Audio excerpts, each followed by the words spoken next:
Hello Capricorn, welcome back to my channel, The Vibes Inside. I am Mariana and I'm ready here to do your next reading, Capricorn. I pre-shuffled the cards and intuitively choosing the decks that wanted to speak today. My intention for this reading is something uplifting, something abundant, something fun, maybe light-hearted, something easy, or something that helps, that is helpful or kind or something, right? For Capricorns here. Well, sometimes when I do this, what comes out is a realization about something. Capricorn, you are one of the struggling signs. Like, you're ruled by Saturn. It's Capricorn life is not necessarily an easy one.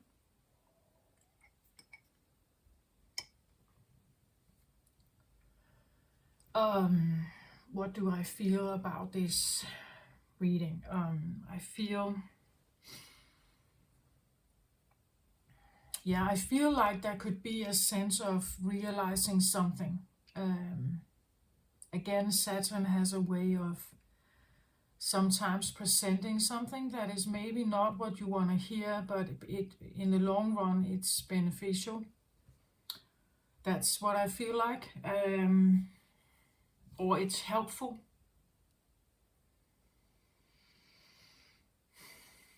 Capricorn is ruled by, in tarot, Capricorn is the Devil card. There's usually some kind of energetic ties that are difficult.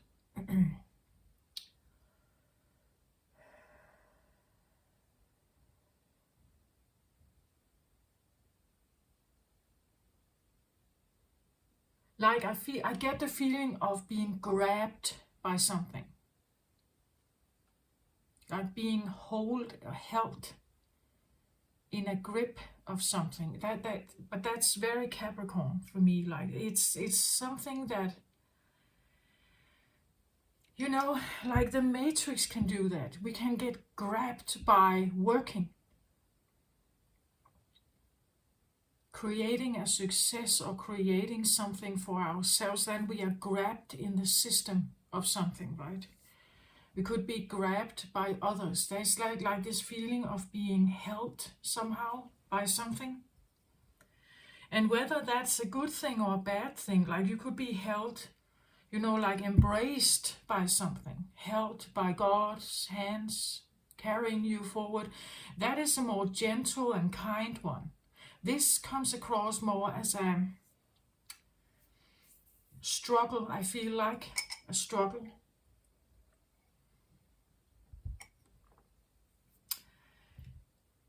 So maybe you're realizing a struggle in the sense that it would be helpful for you to realize this and to maybe decide whether you can leave it. You know, like whether you can you get yourself out of that?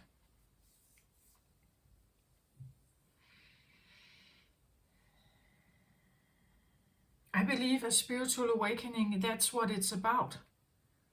Like it's all about you realizing something, that you're living a life that is maybe not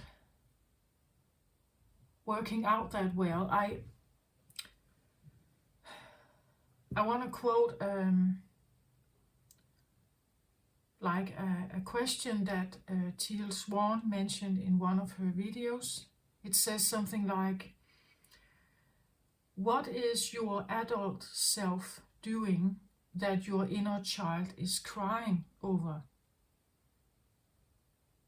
In the sense that, what are you as an adult now doing to yourself that you actually secretly inside cry over? Because it's not in alignment with like the real version of you. Well, I think it's a difficult one, and I think it's something we all relate to, because there is a child, you could say, in us, an inner child, a child version. And then there is this, like the adult, you could say, tunnel that you kind of go through. Like you could say, when you leave childhood behind, you go through this very like aligned tunnel of programming, right? To become a worker adult that participates in the current setting of society. Participates, contributes, has a role there. But in that, you could say it's a kind of a fixed thing, right? It works in a certain way, but maybe like your inner child is maybe not happy about that, right? There's something, yeah, I get that feeling. I'm not saying that this is necessarily something that is easily changed or easy to change. I'm saying you could become aware of it, and from that standpoint now determine, is there any potential of changing this?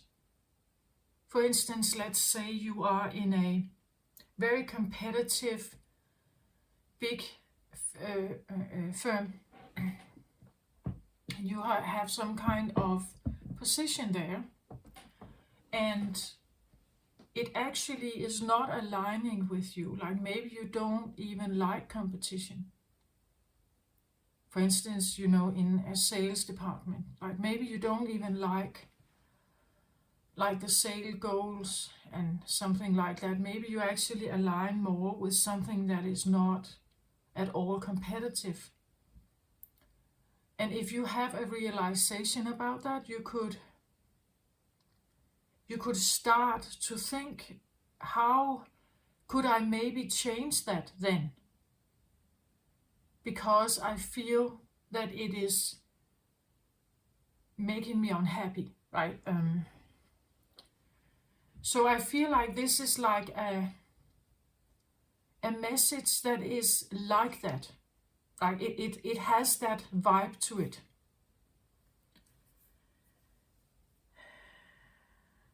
It's questioning, like your current situation. That's what I feel like.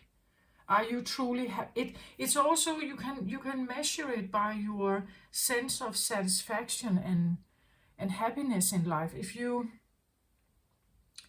If the current is not really making you happy, it's probably because there's something wrong. Somewhere, something wrong. Right? That something is not the best you could have.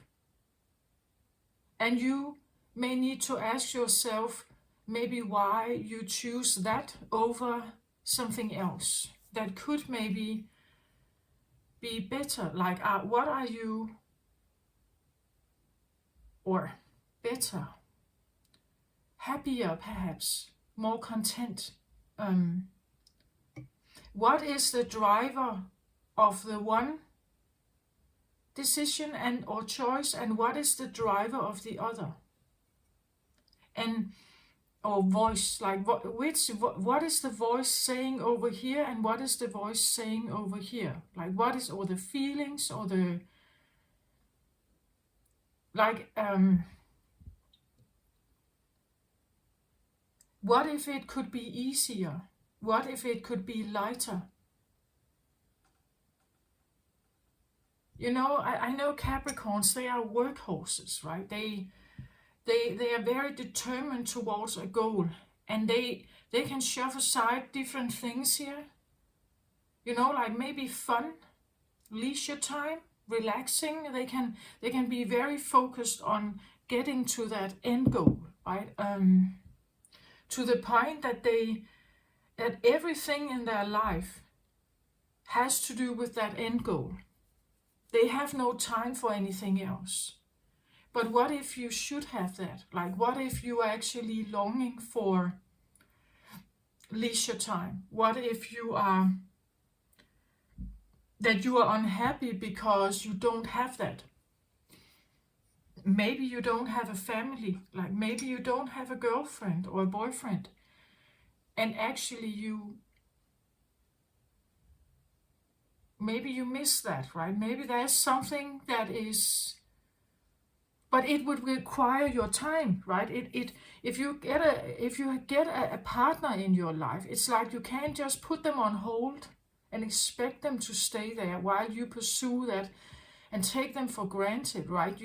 You have to put time into it, nurture it, so that it is a solid, good connection, trustworthy, and you both contribute to it, right? Maybe you realize that there are things I may have taken for granted, and I need to put more work into that. At least if I want to save it.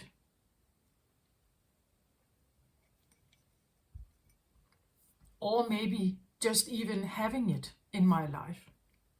And it means that maybe it takes longer to get to my goal. Maybe I should get another goal. Maybe my goal is not at all over here. Maybe it's actually here, right? Again, I get this feeling of like a realization, like an epiphany or something that is, and it could challenge your current situation, but it's asking you a question, right? Whether you, or inviting you to think about this.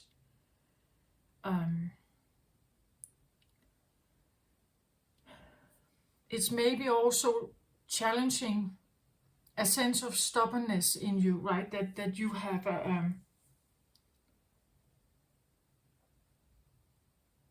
and I want to put up or say something as well, because stubbornness can be, like the thing that actually gets you to that end goal, right? That creates this brilliant career that you're looking for, perhaps. But sometimes the stubbornness can also be about our fears. That we are very stubborn about our fears, we don't want to give them up. Or our defense mechanism. We have maybe certain defense mechanisms where let's say we are judging certain people. And the fear of giving that up, or the challenge of giving those prejudices or that distance up, allowing something to maybe be in your life, or like you're no longer,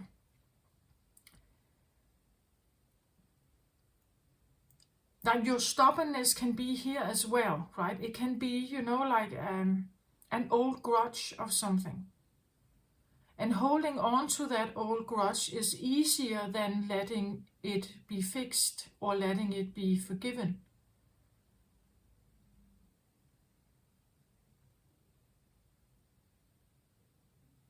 Because if I keep it like this, I stay the way I have always been.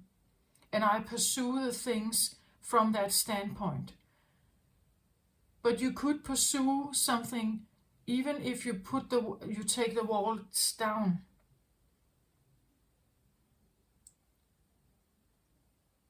Or like a protective mechanism, a reaction, a trigger that, like if I uphold it, it just makes my world easier. I don't have to look at it, right? I can just stay here and keep my focus. But what if I decided that my focus is secondary? This is the priority. Because this is actually hindering me in maybe having a good, solid relationship. If you have an avoidant attachment style. You can maybe pursue work, but you will probably not have good relationships.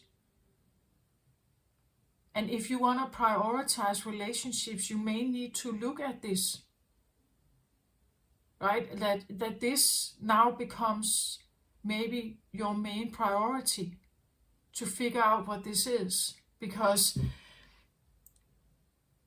and we can be stubborn about that, right? Like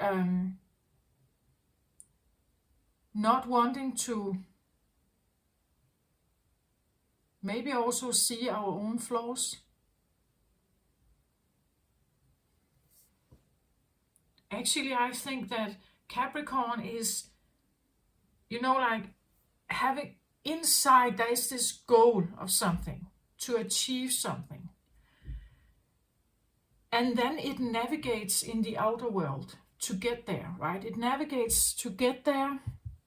So it can have a focus on what's out here that prevents me, or is supporting or preventing me getting to that goal. So there can be this very fixed, stubborn, but also devoted energy to kind of get to from A to B here. And a way of analyzing, how do I do that out here?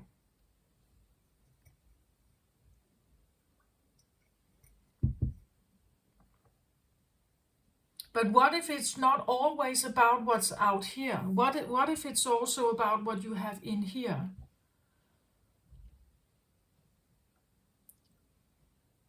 Let's say that, as I just said, if you're working in a competitive, a big competitive sales firm or sales department, and you realize it's actually not that satisfactory for me. I don't feel good here. Or maybe I don't feel good here anymore. I want something else. Maybe you need to look at branches or lines of work that where you have this. Like this was like a no-go, right? To kind of work in that area for some reason. Maybe it's egotistical, like, but I want status, I want fame, I want spotlight, I want leadership, I want to be at the top of something. And this no-go thing can give me that. Like that would be a non-prestigious job or a non-prestigious way of life. Well, then you have to look at that one, right? What is it that is then, why do you have those feelings or thoughts?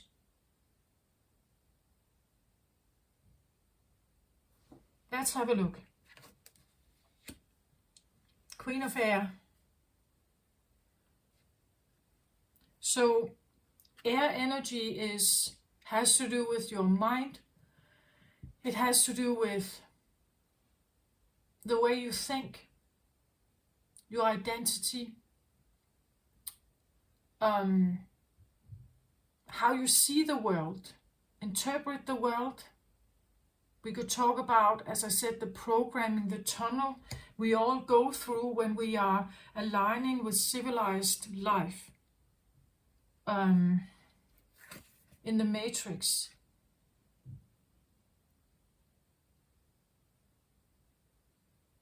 So what is going on here for you, Gemini, has to do with air. You're an earth sign, right? So this is more mind-oriented. It has to do with how you think and how you see the world. We could say that this could be about communication. How do I communicate in the world, or how is the world communicating to me? There could be a feeling of overthinking, like thinking a lot about options perhaps. The queens in tarot are usually they take action on something. Like they don't sit and wait. They want to take action on something.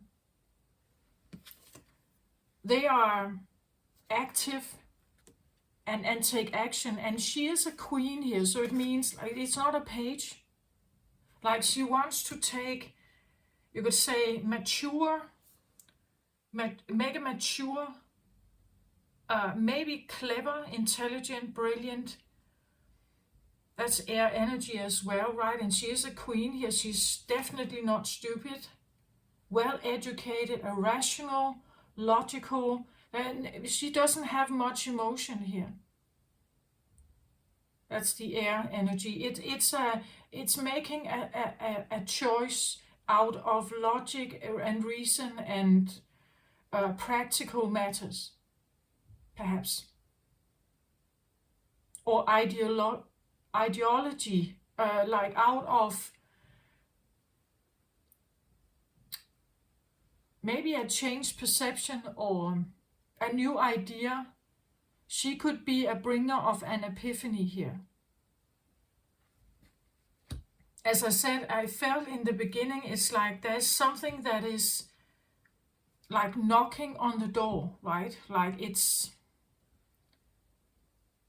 wants to, show a direction towards something, or it's kind of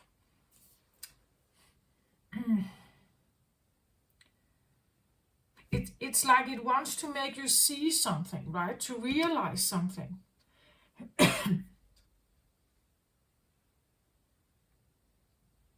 She has a big owl here beside her. It could be that you, maybe you're not alone in this.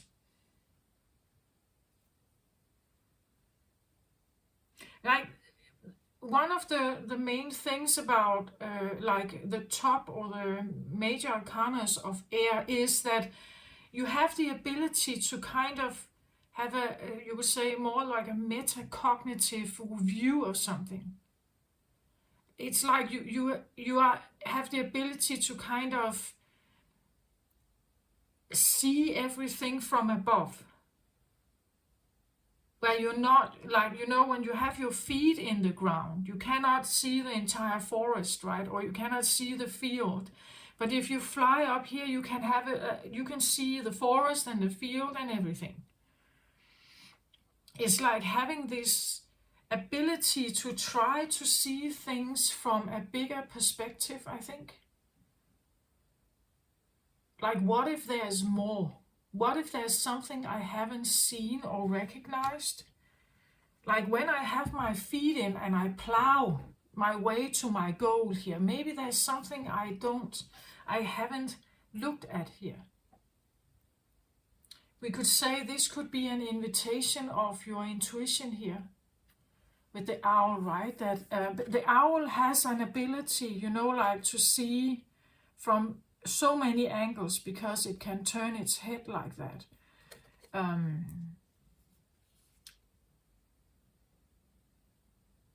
It's like a, you could say, a quiet observer, right? It has a way of just sitting there and just slowly turning its head to see what's there, right? But that's what I feel like. It's this idea of like maybe like flying, and seeing something, like twisting and turning something, trying to see it from many angles, maybe. An issue here. Trying to see it from many angles. Or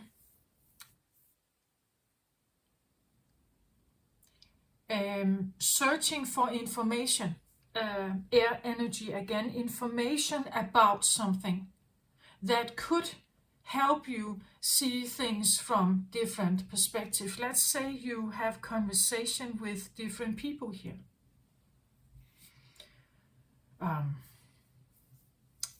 Let's see. That example with the elephant, right? So you have an elephant and you put people around the elephant. and you're trying to make them explain what it is that they see. Well, the one who stands at the elephant's bottom will see only that angle of the elephant with the tail. One who stands on the side will show you something else. It will tell you that it's broader and it has like pillars of legs, right? If you stand in front of the elephant, you will see the head of the elephant with the trunk. So it's like having a problem or a dilemma or something and trying to get different information about something from maybe different viewpoints, again, maybe different people, right? That it could be like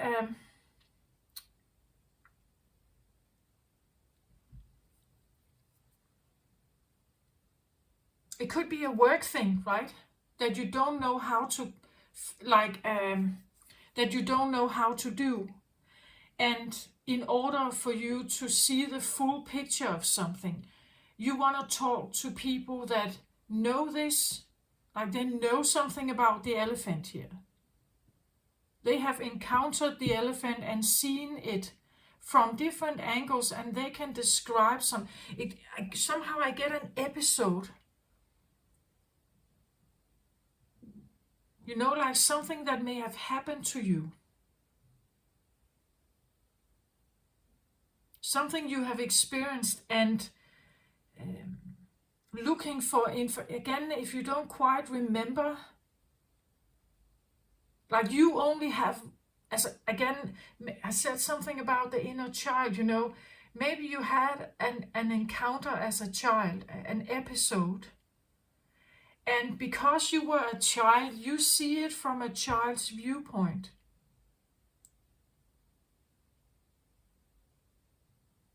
With whatever abilities the child had at that time, what impact the child could have on an episode or something. Now you stand here and you look at the same encounter from an adult perspective, and you are maybe seeing that, of course, there's a difference. The little child had to maybe, I don't know, follow a certain set of rules where you as an adult, you can make a different choice. But it's like, you know, maybe you are still wondering about this episode. You have your memory, right, of something, but maybe you don't have the full picture of why something happened, why it turned out like that.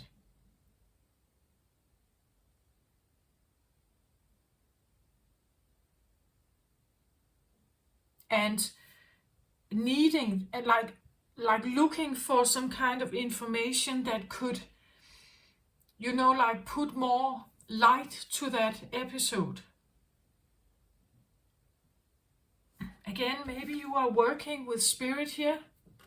You're choosing to listen to your intuition or asking maybe for help here. Maybe you are dealing with an air sign here. That there's an air sign here that seems to, maybe they know something. It doesn't have to be a woman. It can be, but it doesn't have to be. Maybe they know something.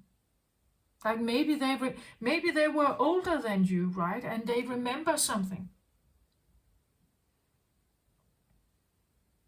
Again, as I said, let's say you were adopted as a child.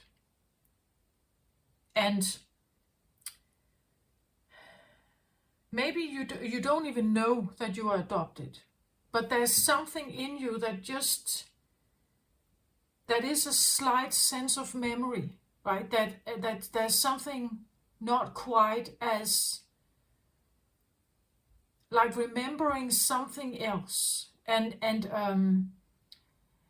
but not having that full picture, right? Like only remembering like very slight little details of something.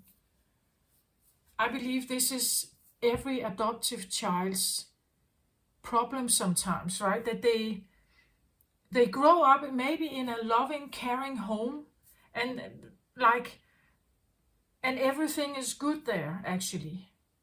But there is still this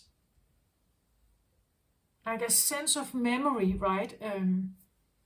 There could even be like this feeling of why did my mom give me away, right? Like there's this question, like a story that is not,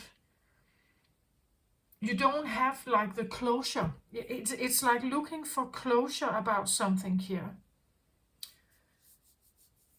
And you know, like you see the elephant or the story, you look at the story or the narrative from at one perspective because you were just a child, maybe even a baby here.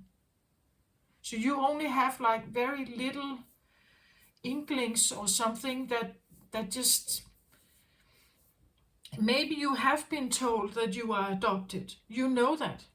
Maybe you even have your mother's birth name and so on. But you still haven't talked to her, right? You still haven't gotten the story. Like the perspective here, what was the reason? Was she suffering? Was she living a very troubled life? Like didn't she have money? What was the story with my birth, like my real biological father, right? There could be all like questions that are not answered. And it's like it's not giving you closure somehow. I feel like here someone is looking for closure, trying to get, again, seeking the full picture of something.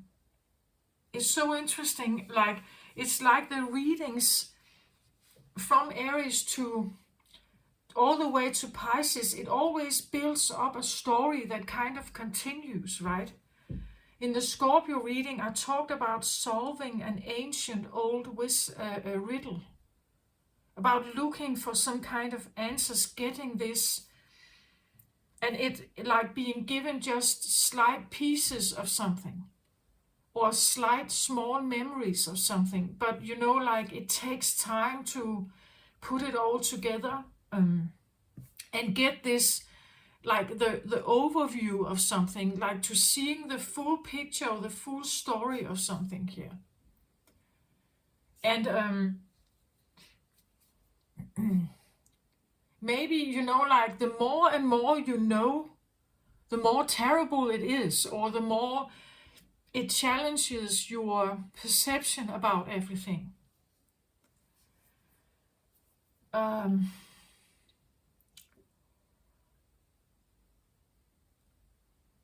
There was something I wanted to say something about Sagittarius reading also.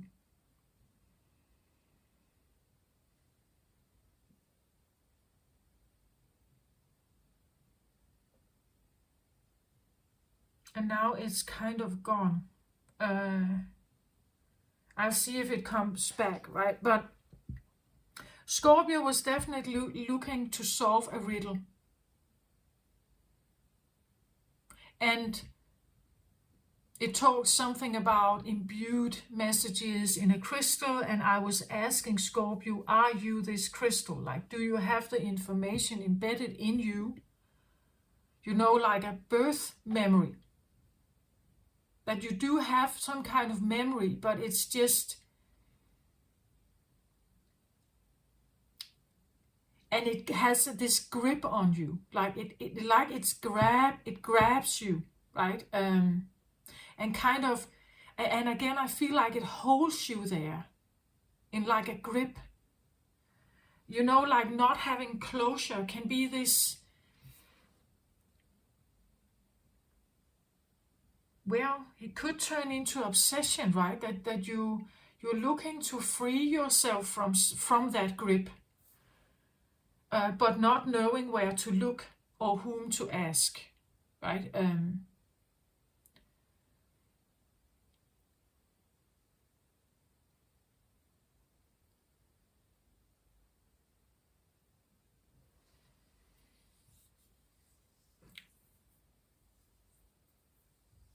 Sagittarius, in the Sagittarius reading, Sagittarius felt guided to embrace a path that was more humble.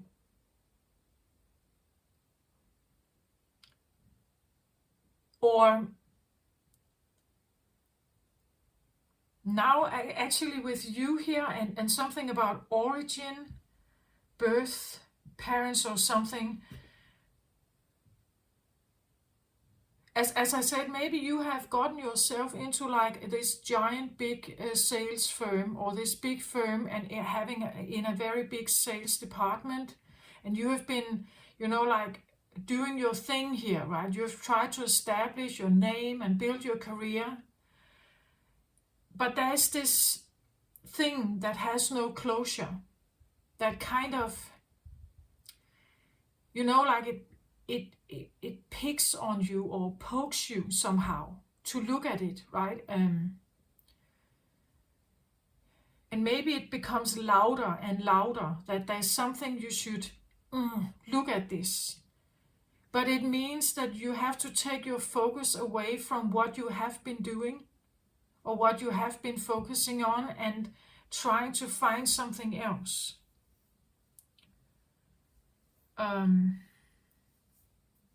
Trying to get yourself involved with something else. This could be a person, right? That maybe you have felt like the poke of needing to talk to someone here. Needing to talk to someone about something. Like these slight little memories or tinklings or just a feeling like I don't know, if you've always had a sense of, let's say, feeling unsafe in your body, but not knowing why, because everything around you looks okay and safe, and you have been treated or grown up and cared for in a safe way, right? But why do you then have this, like that feeling still? Or that, does that make sense? It's like there is something that doesn't have closure. Like the root of something is not known, or you're trying to figure it out. And looking for certain answers. And maybe, as I said with the elephant, like talking maybe to relatives, like you talk to relatives to find out something about you, and maybe where you were born. As I said, if you were adopted, maybe you were born by like someone who was, let's say the mother was homeless. Like she had no way of caring for a little child to keep you safe, right? The only way she could, give you safety was to place you in a foster care or in an adoptive family. But like there are energetic things going on between a child and a mother. So there could, like that initiate memory could have been created at that time, and you're still carrying it, but not knowing where it stems from, right? Something like that.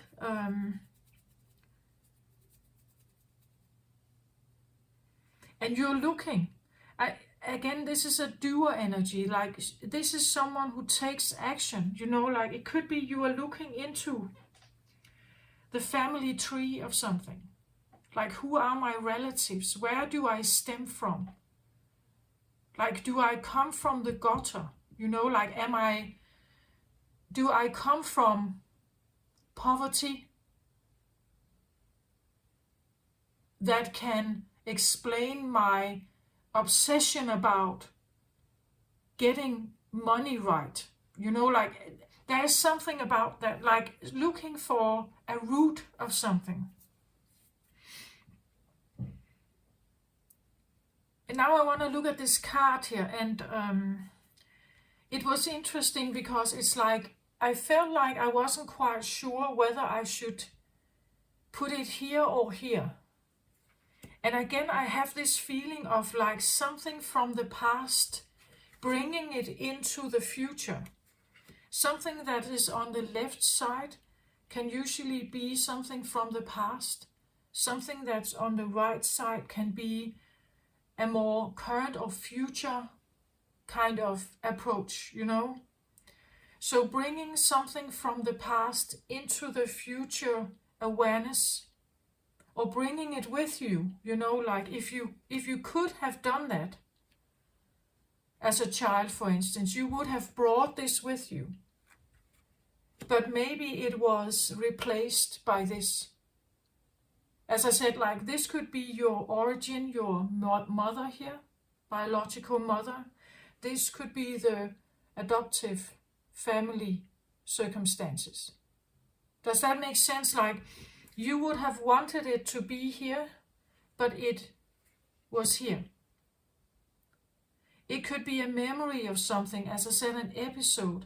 Maybe you wanted to take it with you, but it stayed in the past, and instead this was created. As I said, Lise, sometimes we have these walls that kind of, we just don't go there, right? We don't go and visit these places. We don't even think that we belong there, right? That we fear them. Like we may fear, I don't know, homelessness. We may fear people living a life like that.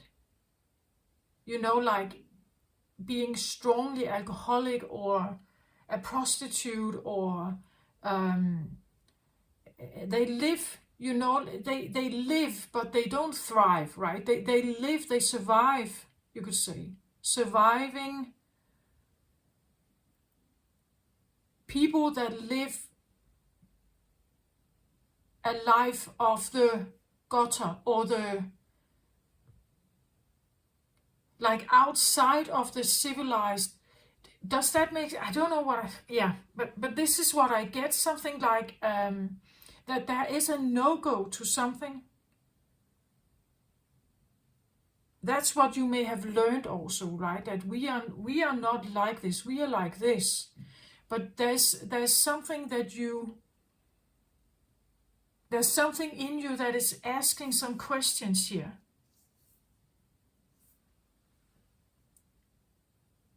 It's like there is a sense of non-closure about something. Let's have a look at this card here. Door to value. This card has turned up several times in this round of readings also. This is something about feeling that you have value, that you have worth. This is about your confidence and self-worth. That you may have wanted, I feel like, again, to take it with you, but it says here, door to value.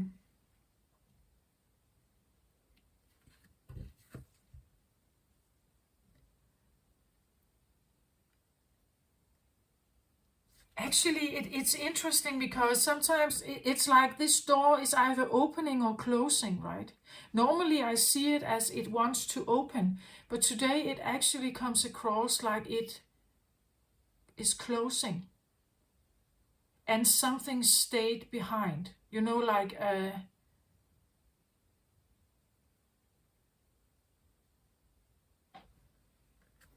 when you close this, it's like you can't see the money, or you can't see the flowers, you can't see, then you just have, again, this feeling, I said, like a wall, right? That and it can open and it can close here. Like feeling, maybe feelings of being worthless. But I also get the feeling that once it was there, like once it was there, once you felt, again, you know, like, I don't know why I get this like adoptive story, but it's like that, right? That once I was with a family. I was born with, like, my mother loved me, right? My mother or father here loved me. But then the doors closed. Like, this was no longer available to me. It was closed. I was adopted, or I got somewhere else. And yes, maybe there was a roof over my head. Maybe I did get food on my table. I had clothes. I went to school. I went through the tunnel of like civilized life. I got priorities. I learned, you know, I got educated. I persevered. I did all of this. But there's something here that is of a different value, that you may feel like there's a closed door to it. And somehow it's just, when you see that there's money here, flowers, there's sunshine, it seems like a very beautiful place to be. A happy, abundant life here. And I think that this is your door to value. Like, if you can figure this out, what happened here, this is where your confidence lies. Like, that your confidence is somehow linked to this, to an episode that may have closed it all off, that took your confidence away. But if you can somehow figure out what that is, you have an ability to open it again. And again, as I said, it's like you wanted to take it with you, like the open door here. You wanted to take it with you, but I feel like it stayed in the past. That's something that has to do with your confidence and feeling worthy and loved and appreciated and chosen and, you know, welcome and a part of the family and desired,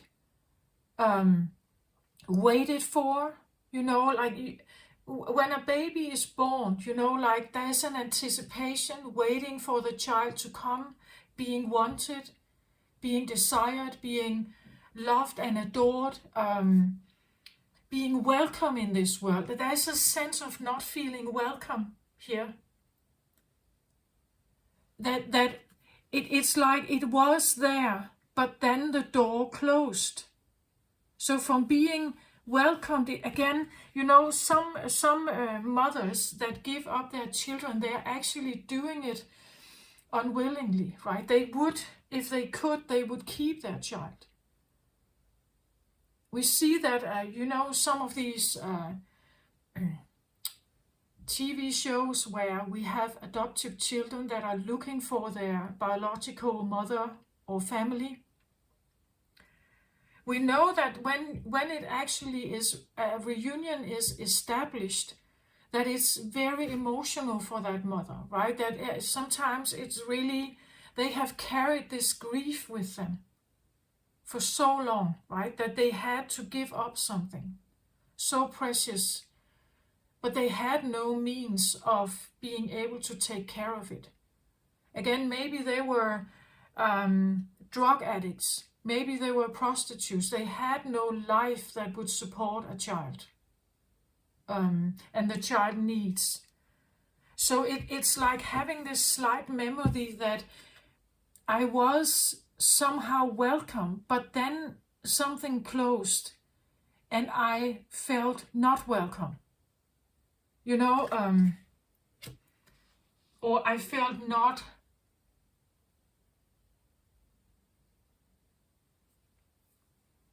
something changed here. And it was right here. Like it was here, right? I know it was here. but then something changed. Suddenly, from being very loved and appreciated and adored and feeling welcome and like waited for, anticipated that I should arrive, it's like almost like when I arrive, then it's like the doors close. Something happens here. Now I'm going to say something, and that I'm not saying that this is the answer, but let's say that your mother died during childbirth. While you were growing in the womb, everything was great. When you got out, the door closed. Does that make sense? It's an example. I'm not saying this is the truth in your situation. I'm giving you that kind of example. Like the loss of something very, very important here.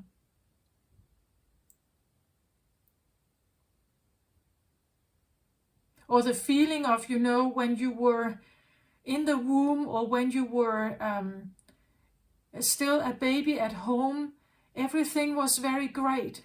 But then you started kindergarten and school and everything, and it just closed. Everything that was nice and fun and where you felt valued and appreciated, it kind of closed. Like you just became one out of the students. You just became one out of the children. There wasn't this mother-child like more direct contact. Does it make sense? I hope, I don't know. I hope it makes sense that something definitely changed here. Like in your core, that something changed and you're looking to figure this out, I feel like. What this is, why this. I sense a loss, like a loss of something here. That when the door closes, it's a loss, a big loss of safety, security. But I also feel like, well, there's money here, right? But I also feel like, like value, like that I have worth. I am important. Like a confidence thing, right? It's something that has shaken your confidence here. As a child or as a person, it could be not from childhood. This could have happened maybe when you were older, right? That's something, well, this could, this could be an accident, right? That once you had this very abundant life and everything seemed like it was going peachy here, and then you had an accident and it kind of closed the door to everything. Does that make sense? Something like that.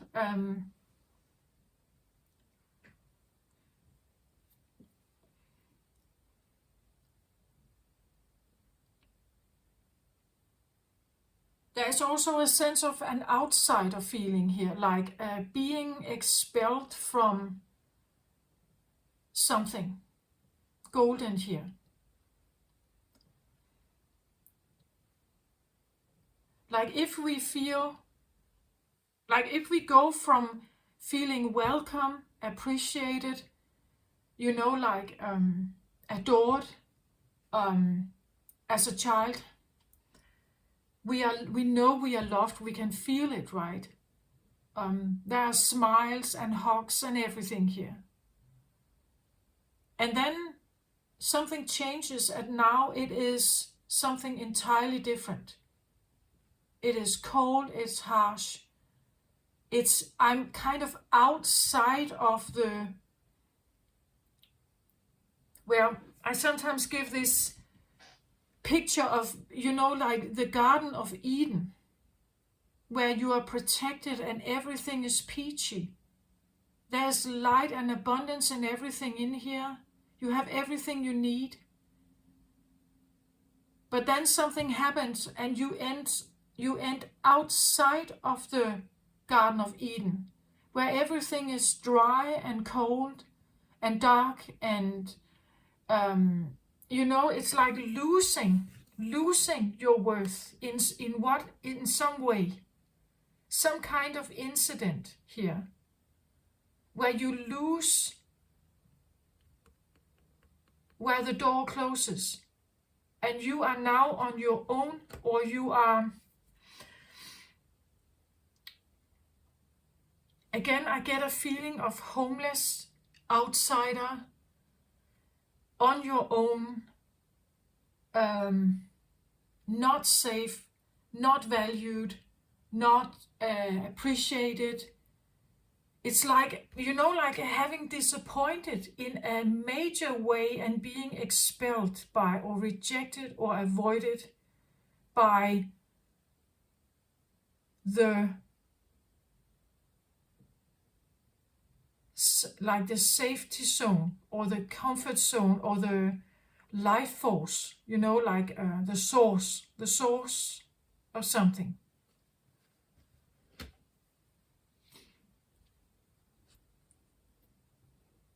And like, maybe you know the feeling. You may not know what happened, but you know the feeling. And looking for those answers. Like figuring out, why was it that I was expelled from the Garden of Eden? Like, what can I possibly have done as a child, or as an infant even? Like, what could I possibly have done that was so dramatic that I somehow was expelled here? That my worth deteriorated in a second? Or that I felt that my life force, my connection with light here, and abundance and safety and everything, that it was destroyed in a second.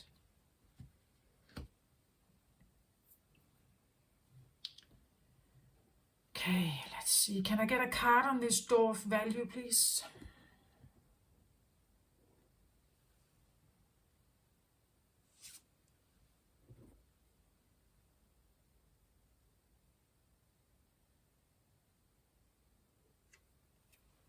Get the High Priestess here, an interesting card.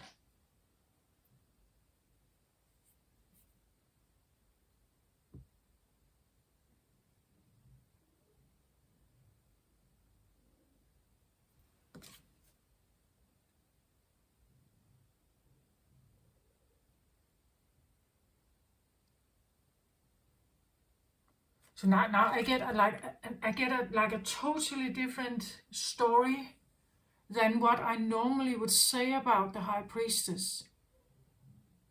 Like, I get a dissociation here. I get a, like levitating out of the emotions. Like, this could have been a shock, and like an extreme emotional shock. And needing to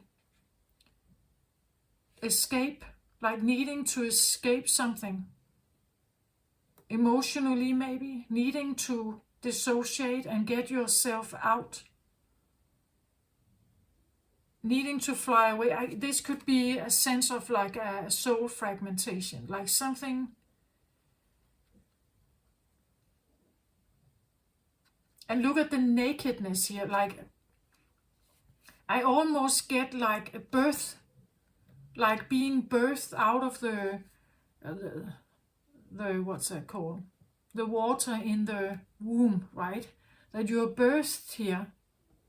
So you get out of this water and you're birthed into the real world. But then it's like, again, I get this feeling of like coming from a safe place into a very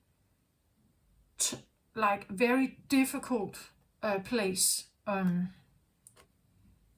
from the Garden of Eden into, or from the womb into the world. And that shift is like, it's being extremely vulnerable and naked, like feeling you need to dissociate from this experience. Like this is very, again, dissociation comes when we feel unsafe. Like it's like this could literally be a birth thing, like birth difficulties or maybe not defects, but trouble during birth thing here. That the birth was a very traumatic, difficult one, maybe here.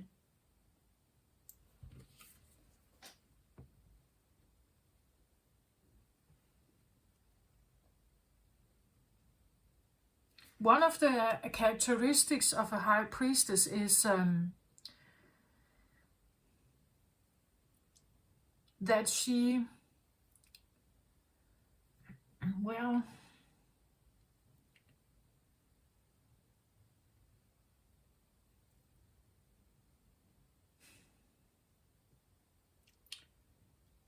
I get different things here, but one of the things is that she can be,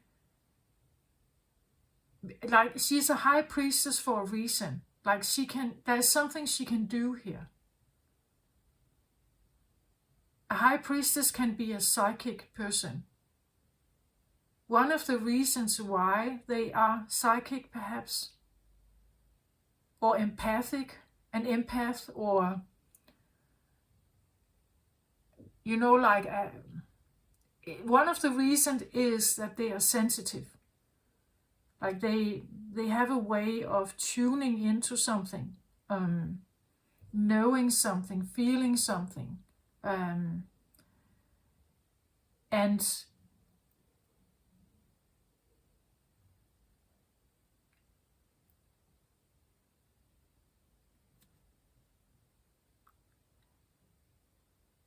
like for some reason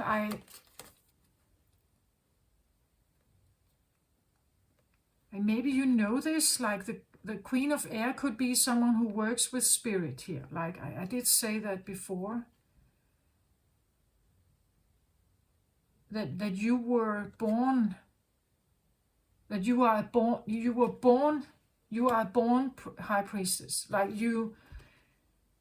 like the nakedness here, you were born with that.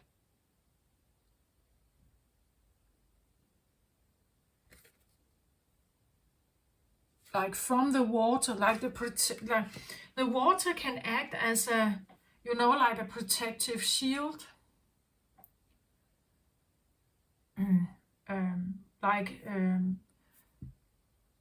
The water can be it's a conduit of life. Physical existence takes water to become physical, and we know that from planets, right? If there is no water, you will probably also not find like like physical micro creatures or life, not physical, right? So water is very important for the creation of physical life. And you know, like if you are in water, your senses can be a bit maybe protected, you know, your hearing, like noise is not the same in water as it, like underwater as it is above water. Above water, everything is more loud. I somehow get it's like she is disappearing, flying away here. I feel like escaping. Like needing to, well, she's birthed, but then needing to actually fly off here.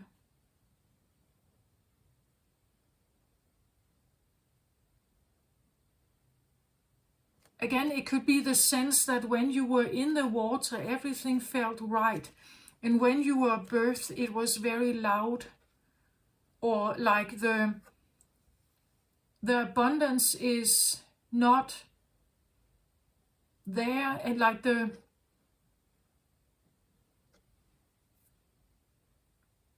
safety and the value, like your value, when you were still in the belly, it was safer for you. Now you are out, and they realize what kind of baby you are. I don't know, there's something about maybe sensitivities, reactions to something here.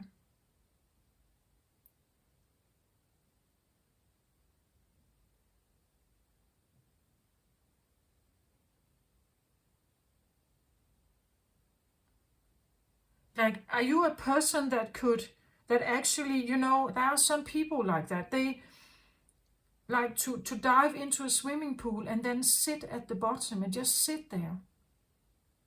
Because when they do that, it's like the noise of the world is less. That's what I feel like. When she gets out here, it's like it becomes so loud and or direct. Again, the water protects her, right? That the water is like this shield around her. When she gets out, she's extremely naked. Everything is very close to her. There is no like bubble around her somehow. Feeling very exposed. That's what I feel like. Very exposed here. And naked and vulnerable. Yeah, I get almost like a birth experience here, like feeling unprepared to be birthed. That would be, some children that are that are born way too early.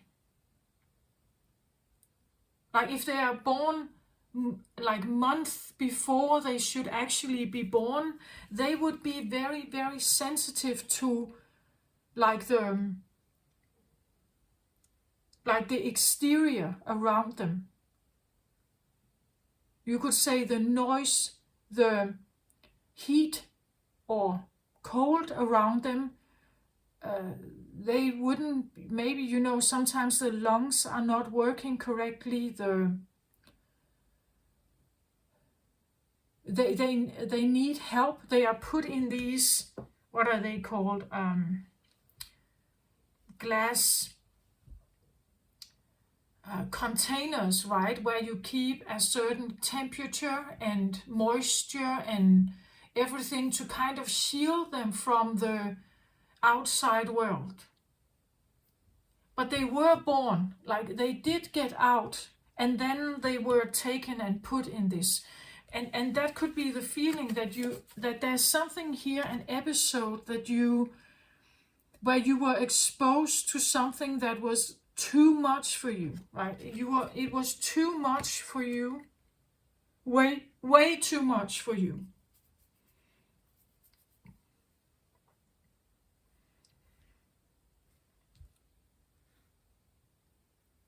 And now I said something like, it's like you couldn't find closure.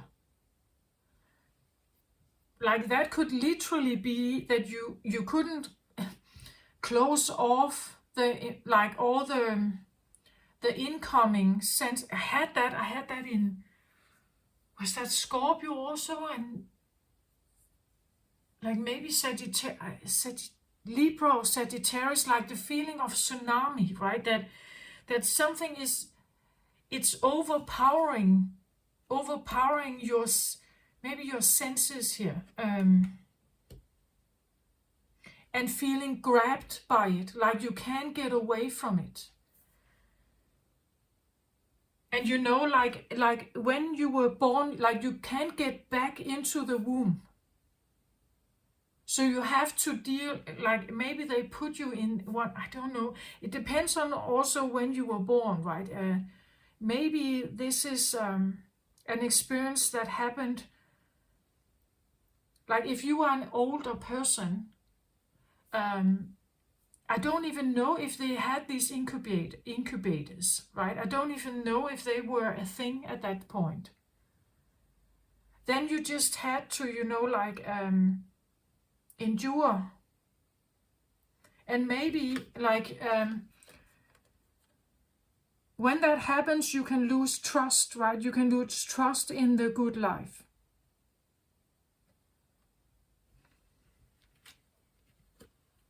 So the door has closed to believing that the world is a good place if you constantly feel a sense of overwhelm here, and nakedness and vulnerability, and like a flight tendency here of dissociation.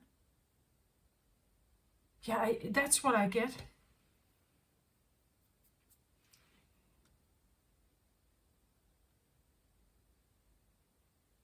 But a queen of air here with the owl beside her and the high priestess, it's like you are born high priestess, I feel like. It's not something you turn into over, like these abilities you are born with them. It's not something you learn. You are natural born high priestess. But sometimes, well, the high priestess as opposed to the Hierophant is usually established in society. That could be a priest.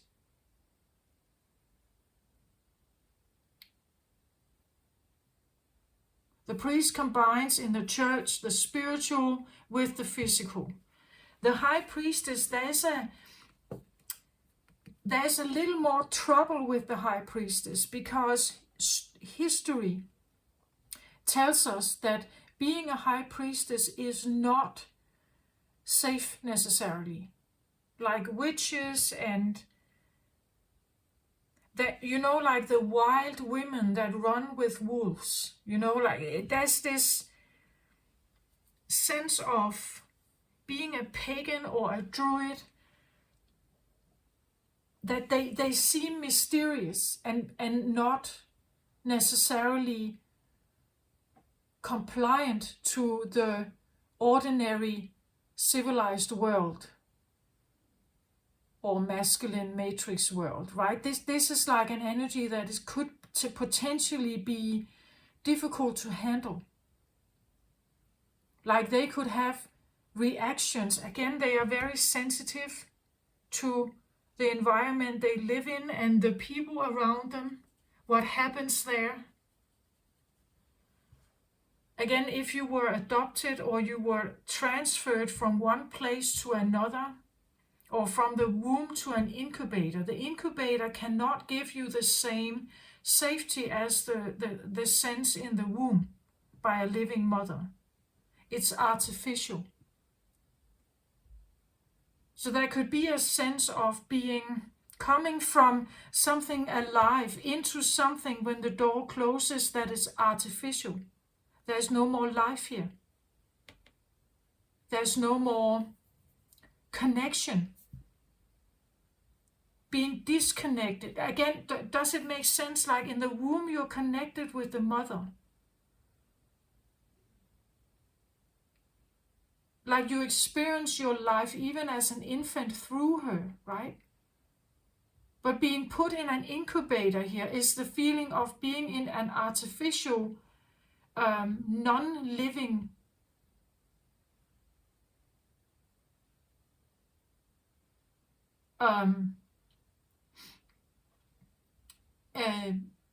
womb, or from a womb that is alive to a womb that is dead. Again, this dead mother thing, like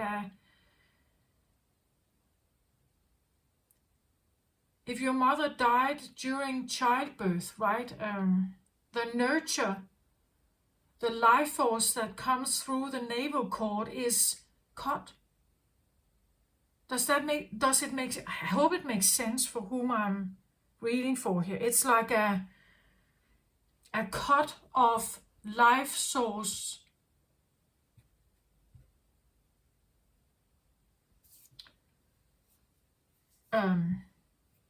access that it's no longer coming, right? It's no longer just there.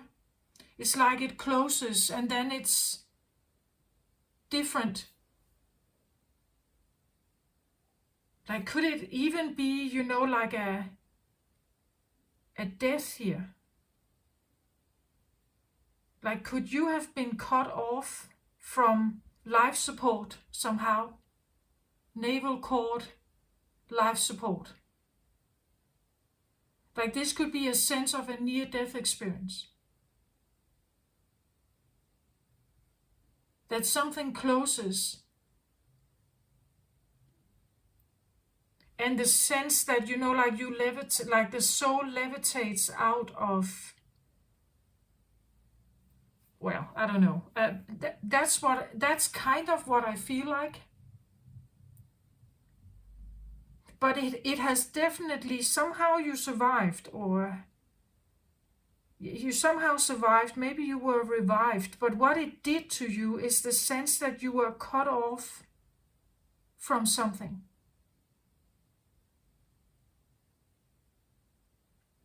From life force, vitality. Like if you came back here, you were revived maybe. Maybe you came in with, like we know that if someone is without life support, like a beating heart or something, for a longer period of time, it can create, damage in the body. You will have maybe a weakened heart, maybe you will have brain damage, maybe you will have other kinds of like problems, you could say, with your body. There could be a sense of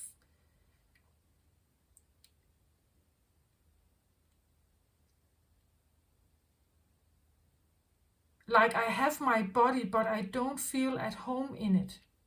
Maybe that's why I had this feeling of homeless, like my body is not the real one. Like, it's like I'm left with like the leftovers of something, but it's not how it's supposed to be, or it's not how it was. It's not how it was once. Again, this feeling of maybe having an accident, right, where from a vibrant, active life, you suddenly are not. It suddenly isn't like that. It's like that something takes off and disappears. Does that make sense? It's a feeling of having lost something. Something quite vital, I feel like. It's like I get life force. I get like the feeling of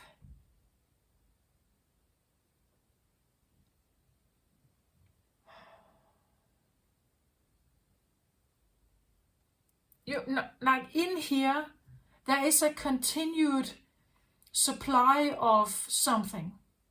Shelter and warmth and food, and it's just there. And then it's like something happens and it's cut off.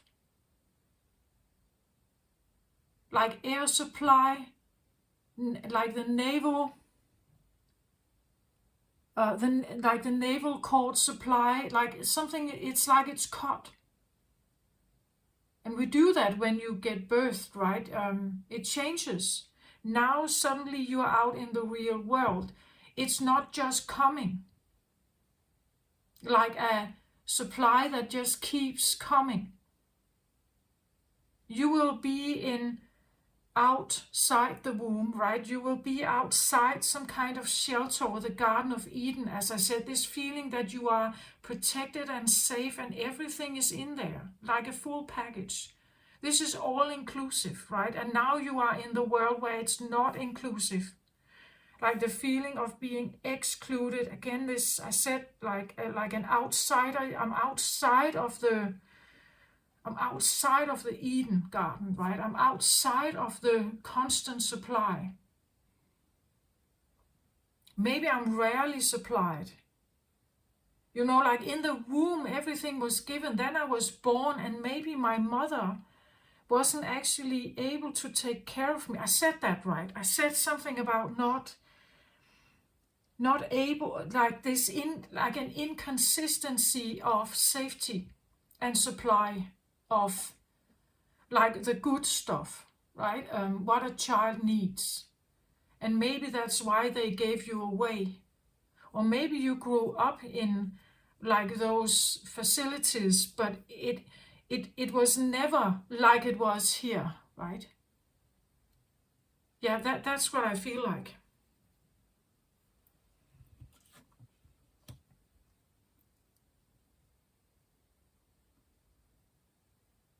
So on the other side here, I get the Hangman reverse.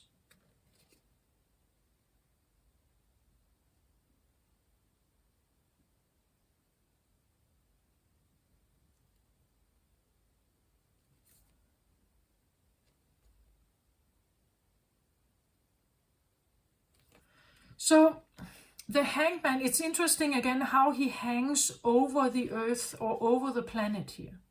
Like again, this idea of dissociation, flying off here, that something flies off.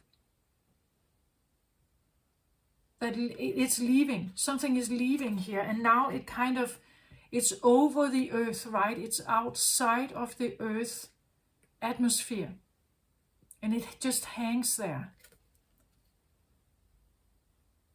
The Hanging Man, well, this is usually Virgo energy. It's about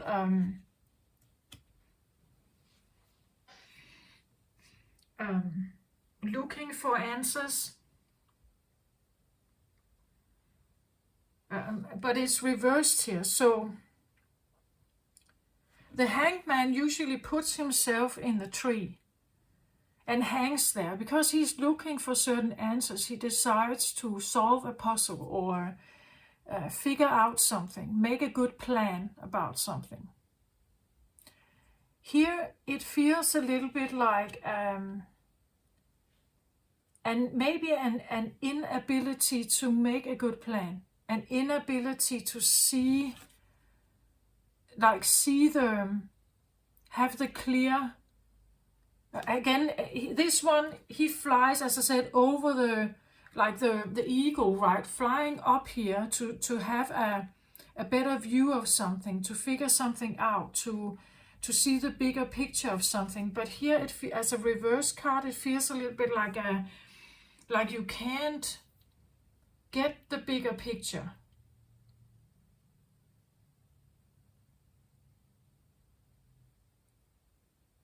It's like either you won't look for it, or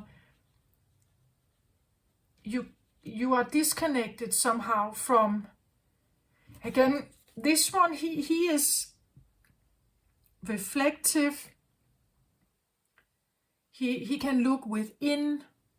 He's not afraid of the dark path.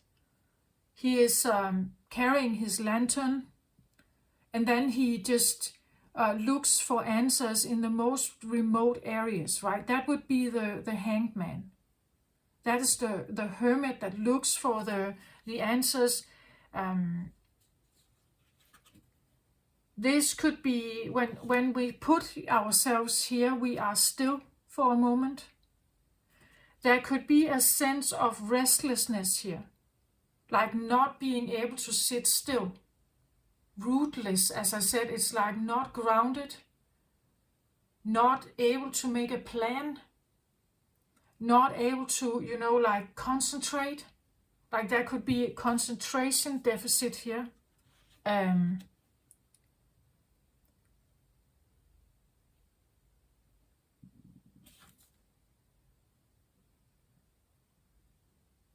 And it's like it has a grip on you, and it's like you can't shake it off, right? It's like it's somehow inbuilt in you.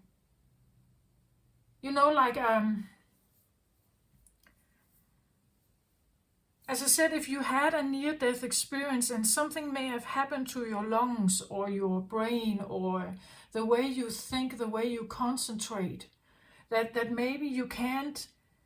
It's like it has a grip on you, and you just can't, first of all, you can't understand it. Like it doesn't make sense to you why you are like that, perhaps. You're the only one in the family, perhaps, who is like this. And you can't explain it. Maybe growing up in a totally normal family, but there is this feeling of not belonging. Like I hang out here, right? That I can't come back. Maybe you maybe you overspent. Like you can't make a plan that is solid and like and which Capricorn normally can. Like they are very goal oriented. This looks a little bit like not being able to see the goal, not being able to make the plan, like being rootless or, like ungrounded, like you are restless somehow, not being able to look, like feeling how, not knowing where to go. It could be also the feeling of not having like a sense of goal, like the compass is out of tune somehow.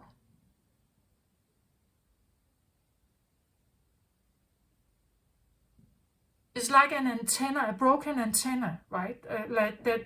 It's like I can't seem to concentrate. I can't seem to make a plan. I can't seem to. It's messy somehow.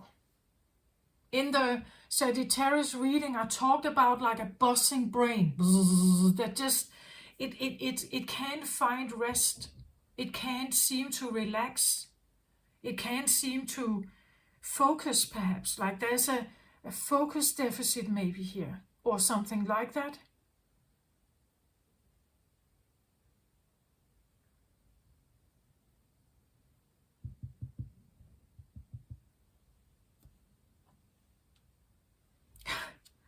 Look at this. I take another card for this one. I get the High Priestess. I have the High Priestess twice now.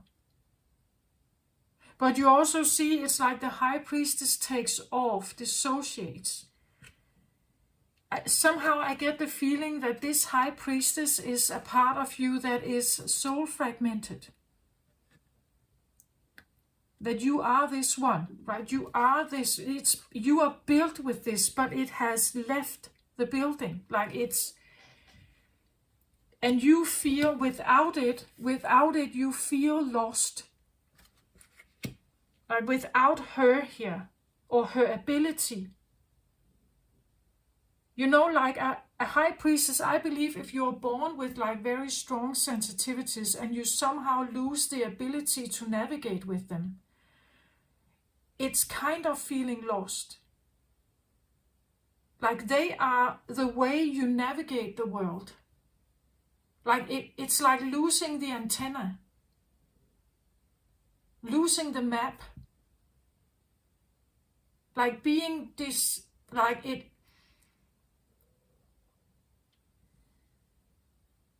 And everything you think about yourself that has worth, is associated with her. So when she's not there,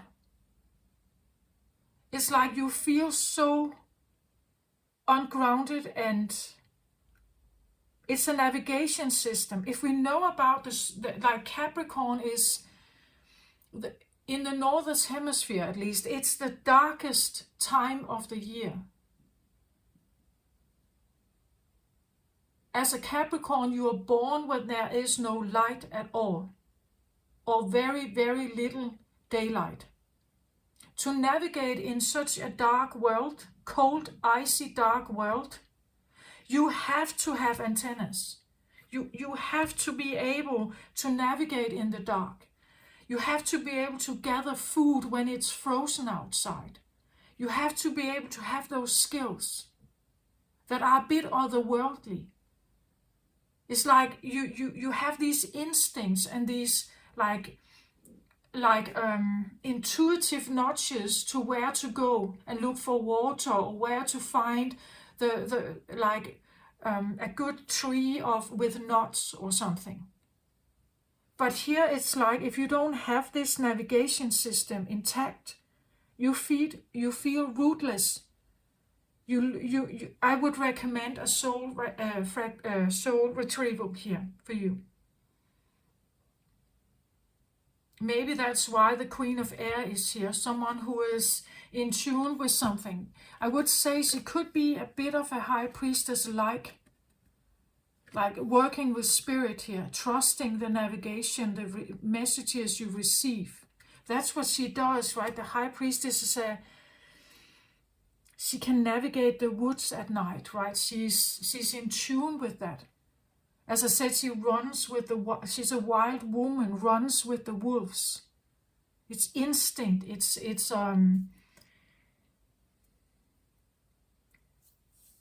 She smells her way, right? She smells her way. She hears, like she has ears like the wolves, right? The instinct of the wolf. It's like having lost that. And when you can't have that, like all this sensational way of interpreting the world, the input that you need from her here, it's like it's lost, that she's not there to help you, right? And without this navigation system, you kind of feel lost, planless, rootless, restless, perhaps here.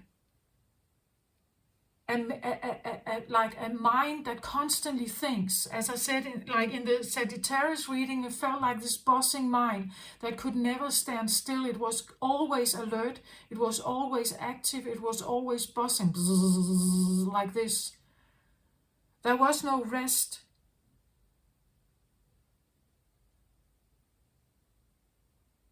Like the high priestess, she can control this ability. Like she has a way of like controlling it and keeping it together. She knows how to use these tools. But it's like without her, like without a priestess here. You could be highly sensitive, but without the priestess ability to control it, it just becomes an overactive mind that it's constantly overstimulated by input. It can't relax, it can't sit still, it can't, like use the information. It just feels like a tsunami, perhaps. Something like that.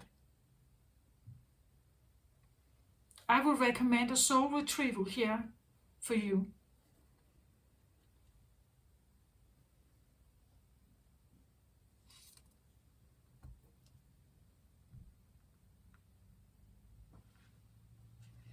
So I get the coyote here.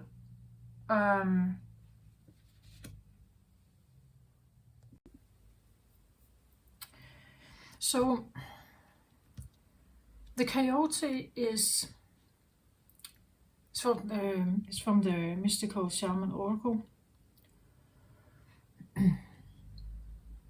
It's called the sacred trickster. I'm just feeling into it because actually it's like when I look at him, the sacred trickster could be someone in your life here. Like they act as this sacred trickster that is challenging you, perhaps here.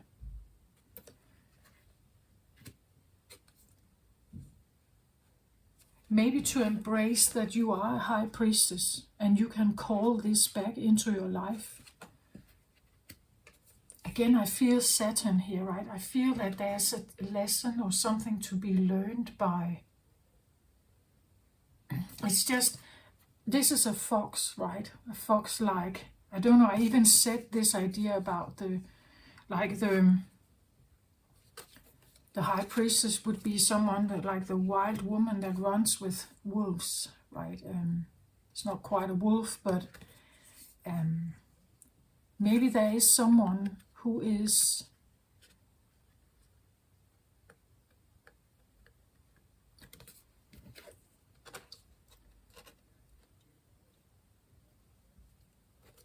it's just, I'm swinging between that this could be someone who, like the face of Saturn that looks at you, right? And has this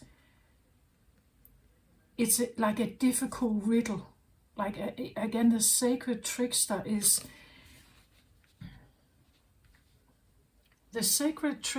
known as like a really ugly wrapped up gift. You know, like there is a gift here, but it's really badly presented. You know, like it looks ugly, but inside there is something to be found. I said this idea about maybe certain areas of life would be a no-go for you for some reason, right? And the sacred trickster here, the coyote, is challenging this. It could be someone in your life here who is challenging you. Challenging you to get it back, get the lost parts back. It can be a part of you that is like this detective, right? That wants to see things from different perspectives. And maybe you feel like it's like you don't really get the full picture. Like it's almost like there's someone standing in the way of you getting that ingredient. It's like a missing ingredient, right? But that's the whole point. Like the whole point is that this is missing, right? That this is missing. And somehow when I look at him today, he looks to me as discouraged, like he's a coyote, but yesterday in a Sagittarius reading, I had that feeling of like, I'm supposed to do something, but I'm not equipped to. That's what I feel here as well. A discouraged coyote, right? It's like I'm given this appearance. I'm giving certain qualities with my body. I can run. I can dig. I can dig up the earth or the dirt. Maybe I can hunt, right? But it's like my nose doesn't work, or like my instinct or my senses are, you know, I can't trust my senses, my hearing, my nose, my vision. It's like there is something. It's like there's something missing here. Like the coyote is on the outside a coyote, but inside something else that is maybe much more sensitive. So acting as a coyote is difficult because this one is not either missing, as I said, the navigation system of the High Priestess is either missing or it is broken in some way. Like it's not functioning as it could be.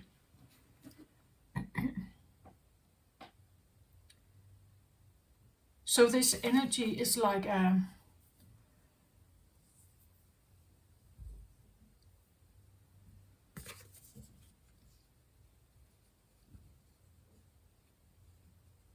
maybe a frightened one, right? Like, again, how does the coyote navigate the dark, cold forest if it doesn't have a navigation system? To just, let's say, finding his home, finding his little cave or his little hole in the ground, right?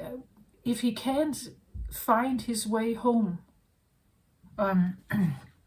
he can't smell where the water is or hear where the prey is. If he can't navigate like that,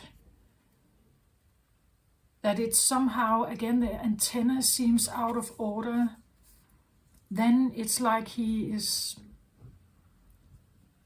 lost perhaps. And you know, he can have a behavior that is different than the other coyotes. Again, feeling like an outsider, like not belonging or not having the right skills, being excluded from, not having worth also as a coyote, right? You're not a good hunter, or you're not a good scout here. Does that make sense? Or you could say you are a human being, but your body, your brain, your vision, your smell, sight, your senses act more as a, I don't know, a dog.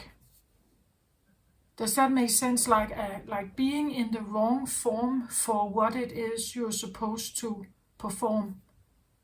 So you are a coyote, but you are of no worth because something very coyote-like is missing. Like something that defines the coyote is not here. It's missing. It's like it has left. It has.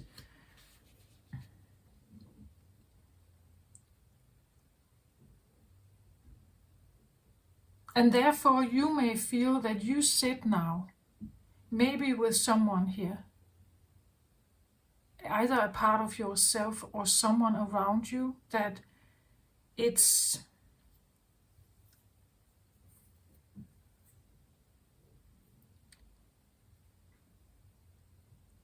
that you can't depend on your own senses.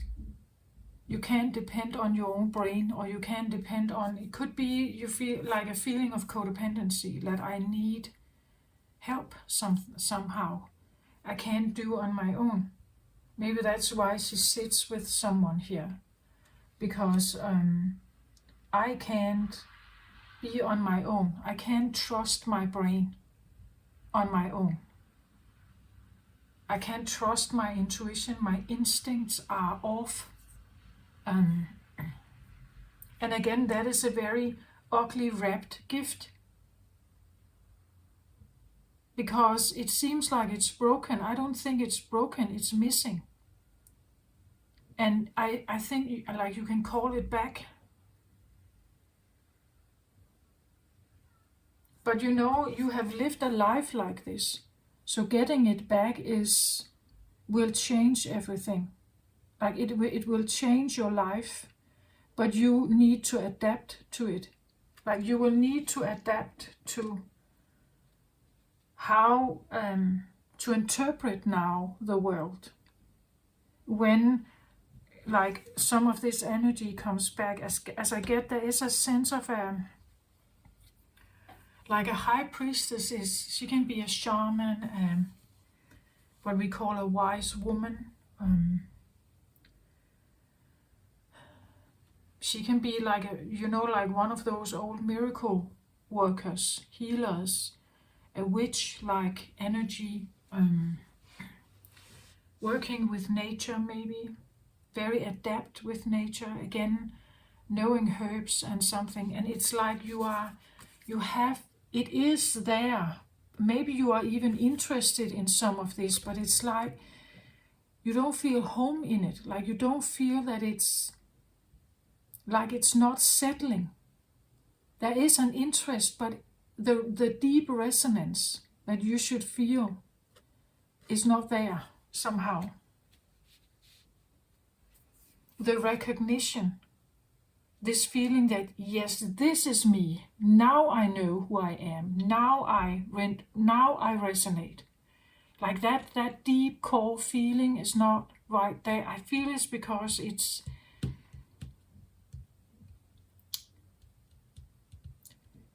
again, it's like it's flying. Like it's around you, but not in you. And it gives you this feeling of being rootless, maybe homeless. Like that, there's this core feeling that is missing.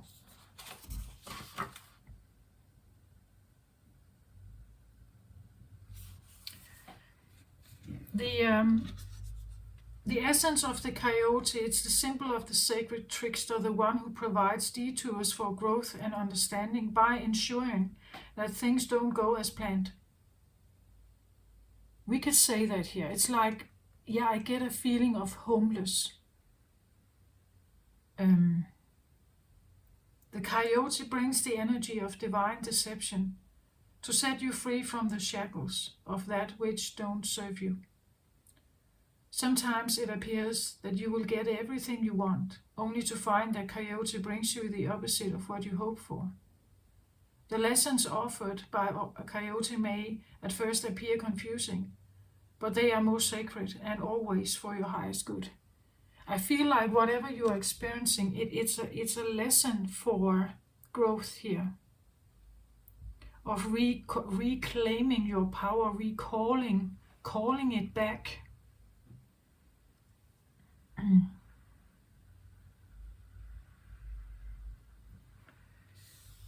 The coyote calls to you. This is a time to pay special attention to detours and disappointments, as they are true tests of faith. You have set your intentions and turned them over to the Great Spirit, yet you may find yourself lost and confused when it appears you are being led off course, off the path leading to your most sacred dreams and desires. Remember this, coyote is the sacred trickster and may be leading you into challenges to ensure that you are ready to handle what you have set in motion. Great growth and understanding come to you when coyote calls your name.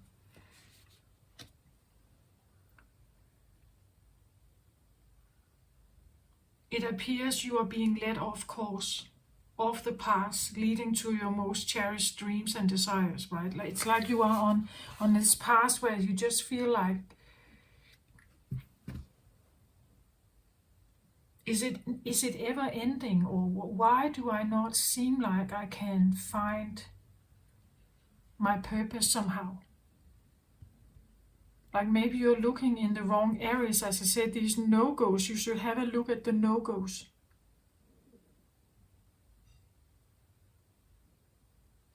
Like, why is it that you can't go here? What is it that is off limit here? There could be something found in the opposite of what you normally do.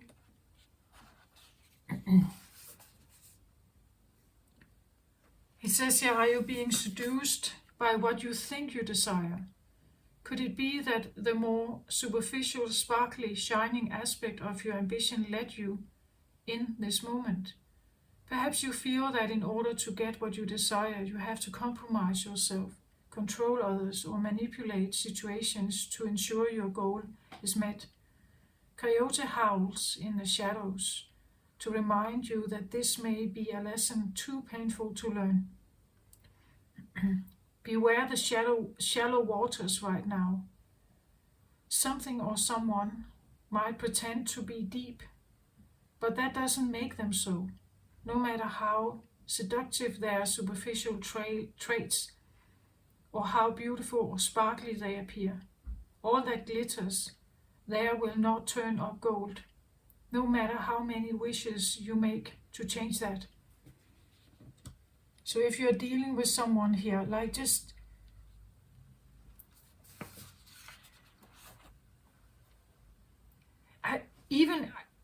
I also want to say, like, again, if you're codependent with someone here, like you're listening to their advice and you let them guide you, I believe that is not the true you. Like, this is not your true state, but maybe it has like gotten to that because you somehow felt that you couldn't trust yourself. You couldn't trust your own instincts, that what you are is not enough. Like you are a worthless coyote compared to the other coyotes, that you don't have what it takes to be this one. But I think you do, right? I think you do. You just need a little bit of help here. You need to call this back. Maybe you are actually the one with the absolute best instincts here. But it has somehow, your antenna is like it has been broken. You don't hear it right.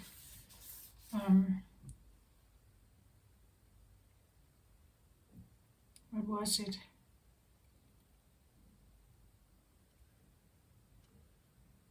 Yeah, you may have been led into challenges to ensure that you are ready to handle what you've set in motion. Like, again, as I said, if you call this energy back here, you will need to understand that being a high priestess is not without sacrifice. Like, she is very sensitive here. Sometimes there's prejudice with a high priestess. As I said, a witch, a druid, a pagan,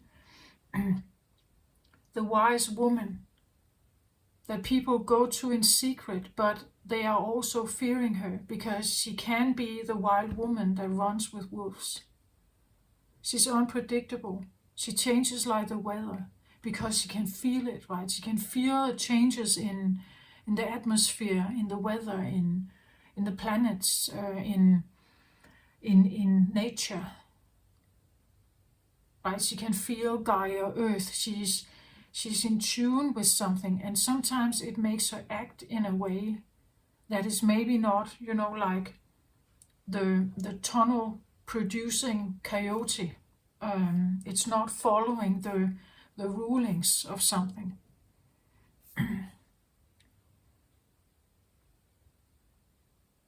The trickster can be, someone who is difficult to handle, right?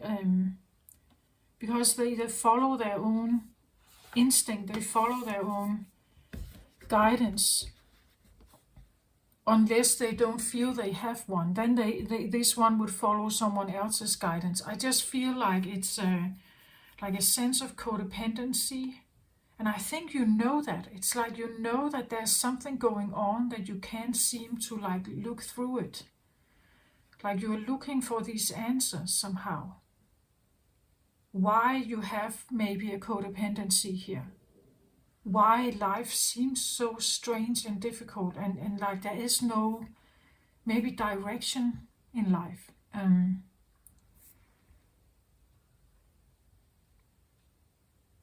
So the trickster, the sacred trickster is you. Like you are in a position where you feel that there's something wrong. And to find like the key to unlock this, maybe you need to visit your sacred inner child, something I think you're born with here. Maybe it was lost or fragmented. I do feel like it's levitates, it flies away, it flees here. It searches for a better place. It searches for a karma. Like maybe it's karma out here. Like away from the planet, right? Away from your body.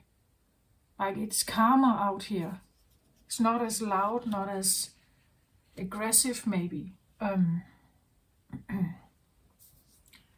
But you can call it back. Just be prepared that when you call it back, as the book says, you need to be able to handle it then.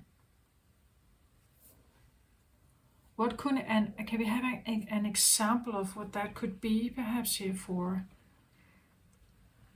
Capricorn? What would that be like, please?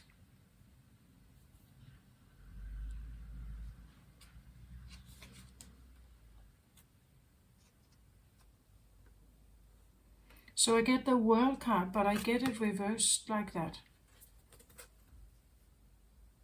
The World card talks about a very happy ending, coming full circle, spiritual growth and insight. Again, I get the feeling of closure, right?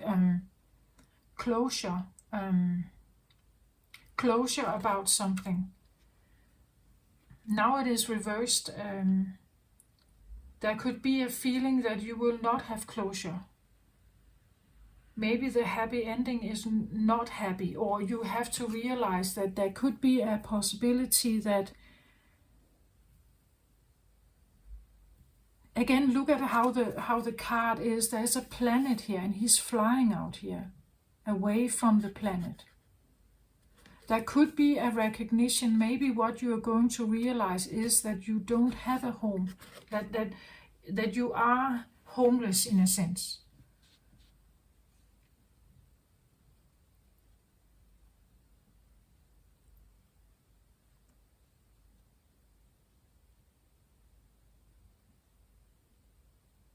The World card would say that we are coming to an ending. And it's happy, we have fulfilled something, we've come full circle. The next card after the World card is the Fool, where we start again. You may be able to experience feelings of a never-ending story. That this is infinite. That I'm somehow in some kind of loop where it's infinite. I said, how could this come across? What could happen if she's coming back here, right? How would that feel, perhaps? It could be that you are in a tumultuous tunnel of something that never has a real ending. It could be, because what you are dealing with here is like an equation that can't be solved. There are math problems that don't seem like it can be solved. That what you are facing, what you stand in front of, is not solvable. Like you can get to a certain point, but maybe you can't fix it. Like it could talk about that there's a situation that cannot be fixed. It cannot be a happy ending with something. Maybe it's a realization that no matter what you do, you will not be able to change certain circumstances. Maybe about other people, like they have their own free will. Sometimes they will not act as you want them to. Maybe you realize also that when you are in this state where your antenna is broken, where you don't seem to have your own footing, this is like a never-ending story. As long as you stay in this experience here, then you will not have closure. Like there's something is missing to give you that closure, or to give you direction, to give you purpose also. I feel like he's kind of a warrior, right? Something to fight for, something to... Like this guy could feel a little bit like a victim, right? And that there's something wrong with him. Like a victim or broken in some way. That he can't live up to the standard. That's why the door closes here, right? But this is something that goes on in you. And you have to figure out why. Why are you not good enough? Why can you never have a happy ending? Right, again, if this is a way of thinking, if this is how you think, well, you probably won't have a happy ending if this is what you think about yourself. That someone like me cannot have a happy ending. Someone like me can never have closure. I think you can have closure, it's just not as a victim. Not as a victim. Not when you rely on other people's judgment of you. Even though you feel rootless or like you don't have a compass. The reason why we don't have a compass, I've said this before, and I mentioned this question that Teal Swan gives us. I believe that is exactly it. That if what you are doing in your current is making your inner child cry, that is why you feel like you don't have a compass. That what you are doing is against the core in you. So there is a dissonance. There is something not working together. When you have that experience of something not working together for egotistical or other kinds of reasons, this is the dissonance. This is where there is no compass. Because you don't listen, right? You don't listen to the inner core expression. You don't listen to whatever this is, or you need to call it back. It's like it's missing.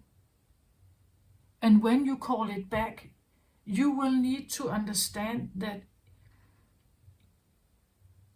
it's going to like try to ask you to do new things. It's asking you to do different things in your life. You cannot stay the same victim coyote.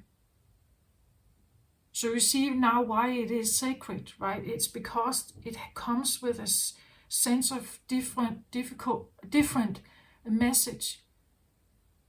It puts you in a state.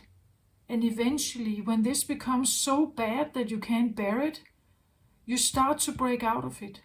You start to look for answers. You start to change your life. You want closure. You want a new beginning. But you can't have it as long as you sit like this. Saturn is there, right? It says, let's see if they call back, they reclaim their power here.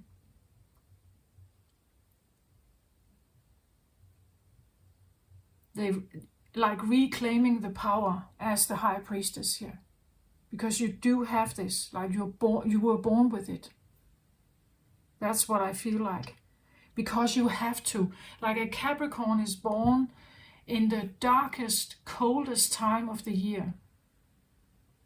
Where there is least amount of food and fresh vegetables and all this. It's not there, right? It takes a skill to survive there. It takes determination, knows. It takes, instinct to survive here. Inbuilt, innate instincts, otherwise you will not survive. And that's what I feel like. It's like a coyote that doesn't know how to survive here. It's like it doesn't have the skills here to, like run in that cold, dark forest. It can't find its way home. It has no navigation system. And therefore feeling worthless, right? It's like I can't seem to... Again, a Capricorn without a goal. Without nothing to strive for. It's like nothing seems to present itself. And it may seem like a it will be a never-ending story if you stay like this. Or if you stay codependent here. Like you are more than this.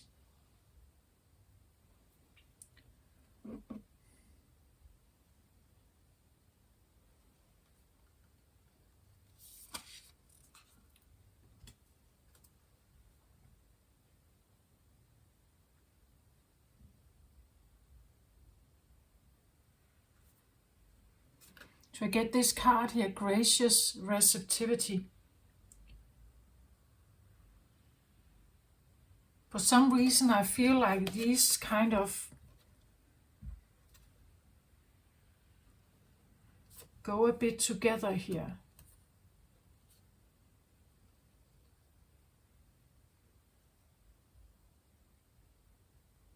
Well, gracious receptivity means that you are grateful for receiving something and being open. Being open to receive something graciously. This actually, it feels a little bit to me like if you want to call your high priestess back here, that is what you need. You need to be open to allow it to come back to you, to allow it to manifest itself again in you. You could say you need to open the gates to let it in. Otherwise, it will stay hanging out here, right? It will stay away from you. You need to welcome it back. This has to feel welcome in your body. Welcome in your world. It has to feel that you want to prioritize this, choose it, be devoted to it, get to know it, choose it, honor it. But you see, if you are not prepared for that, if you want to stay in your victim mode, codependent somehow, it's not coming. It's not coming back.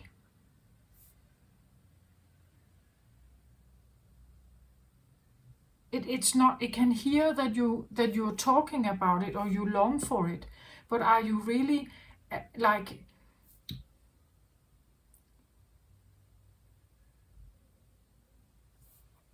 You know, like it's like when you fall in love with someone, you tend to like everything about them and you would want to be with them all the time.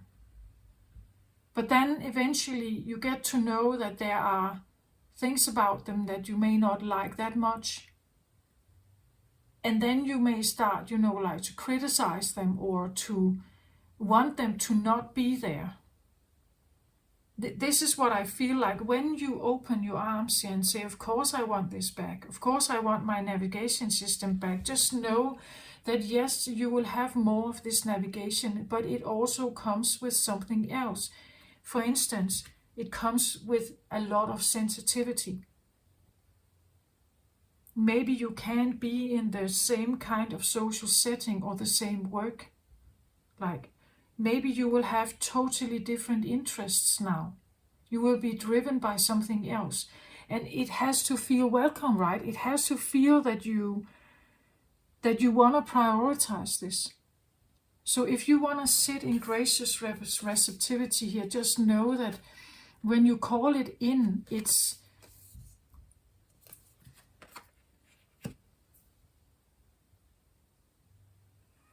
like an antenna, right? That when you fix the broken antenna, now you will suddenly have signals. You will have things that come in. Maybe you don't like all of it. Like maybe it's not all of it that you are prepared to listen to hear about, to, as I said, the coyote, when it navigates the dark forest, their instinct will be highly awakened, right? It will be alert in the sense that it needs to interpret everything, to figure out if it's safe, right? Maybe there's a hunter there that could kill him, right? Maybe there is a big hole in the ground. I have to not fall into it.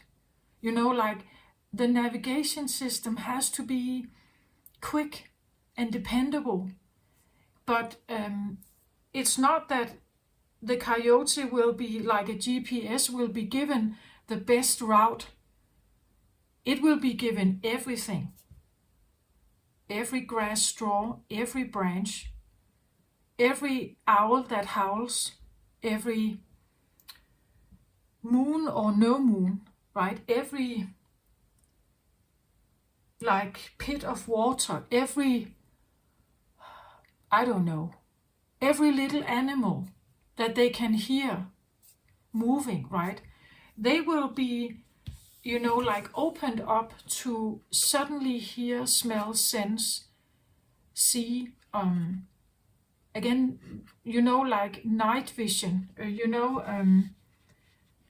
maybe you will have a change in your sensitive system, like your senses.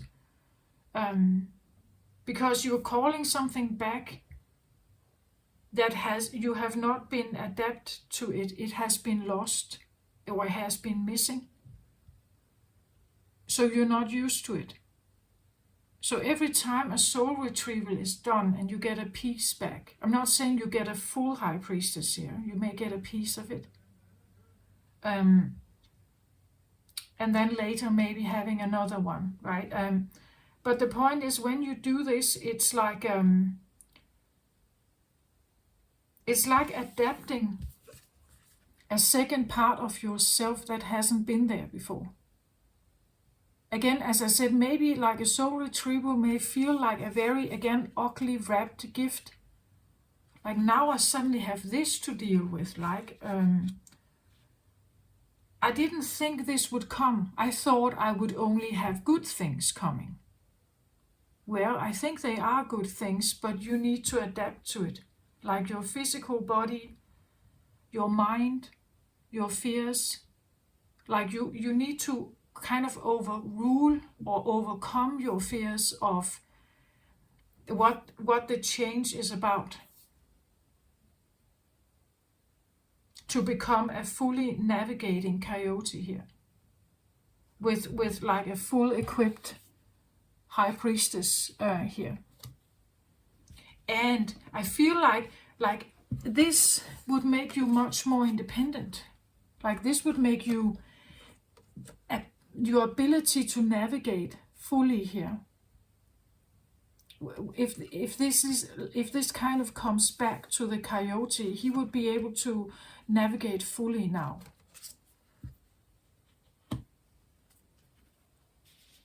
And therefore not feeling worthless, right? Not feeling like I need to depend on someone else to guide me. Because I can't, if I'm blind here, right, I can't see, right? I need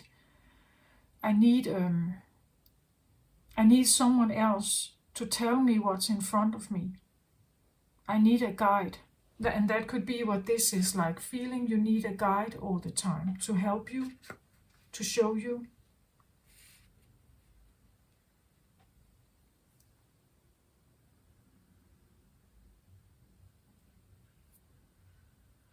We could also talk about here that this is like maybe needing a bit of gratitude, right? That if people help you with something, that you take it, like you receive it. You let yourself receive it with gracious and like, yeah, with graciousness and with gratitude, right? Again, I get a feeling of a bit of a humble understanding that if someone has been acting as a guide here, or as a protector, or as a pathfinder for you, that you could be a bit, like having gratitude for their help, right? This can be a spirit guide that is helping you to find your footing. Right, that is trying to help you getting yourself back together whole.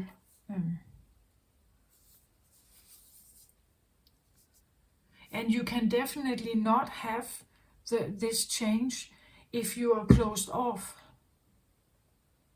And again, I said, set in your ways. If you have decided in you that your identity is someone who can't cope, is not good enough.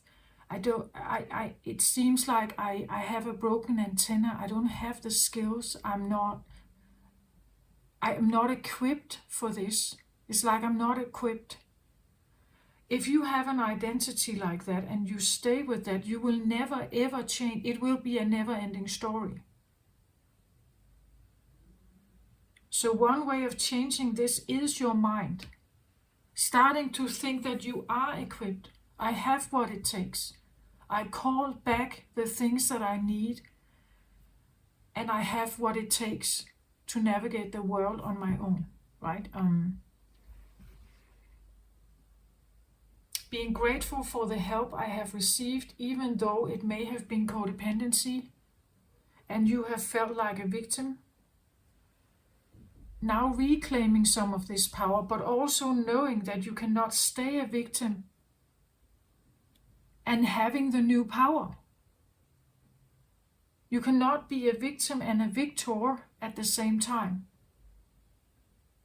So what you are calling in, be prepared for it. Like, know that it's going to challenge me. It's going to make me cut the cord to something, perhaps. I need to be able to cut the cord. Otherwise, I can't receive. I can't get to a point where I truly believe that I can receive, like get her back here and be equipped for my life. The cycle will never end. I will never have a new beginning if I stay like this. So you need to trust in something else. You need to trust in something you may have closed your door to. Or you have decided it's not possible. I will stay like this forever. But you need to allow to think that maybe it's not true, right? Maybe I am more than this. In the Sagittarius reading, we talked about like being a hummingbird that was asked to be an eagle and feeling unequipped for the job, right? It's like, I'm not that big. I don't have that. Like, my confidence doesn't allow me to be an eagle, right? It's a bit of the same thing here. It's like you're more, I feel like. There's more to you. Actually, it was built in here. But it has to feel welcome. Maybe you did something at a certain point. As I said, an episode. Maybe you did something that was high priestess-like. And there was a reaction to it that closed the door. You know, she can be hidden in your subconscious here because she was unwelcome.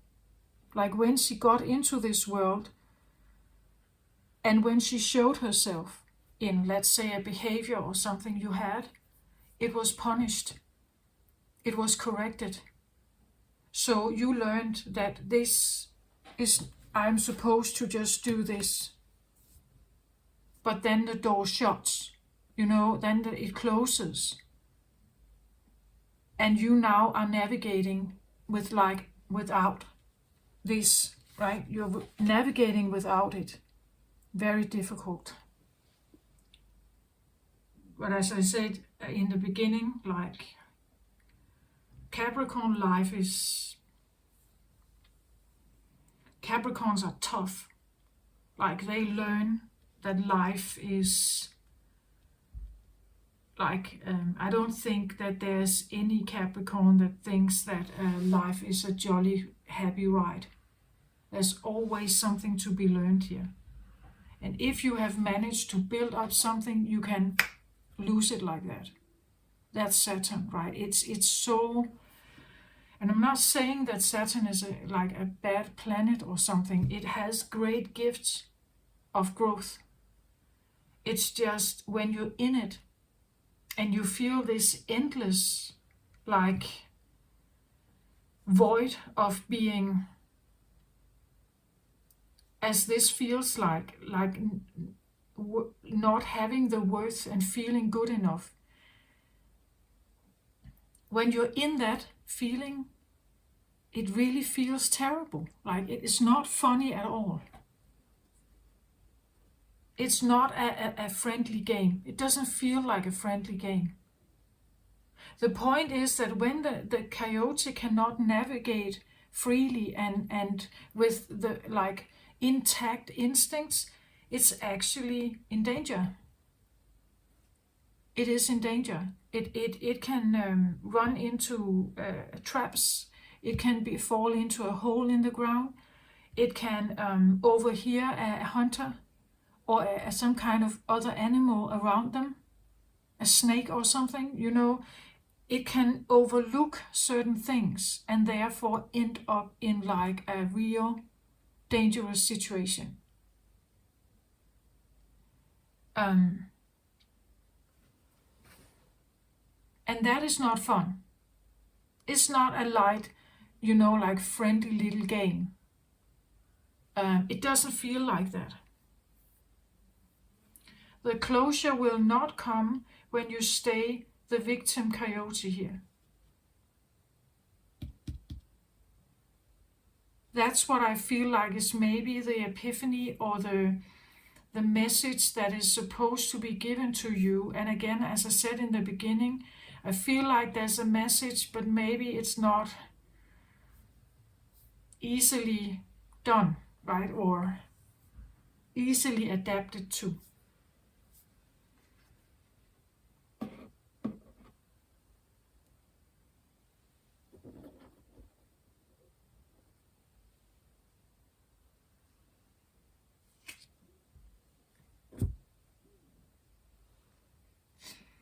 Another card here is the Five of Swords. Is a terrible card. Like it's Five of Swords is the feeling of being in this vast place of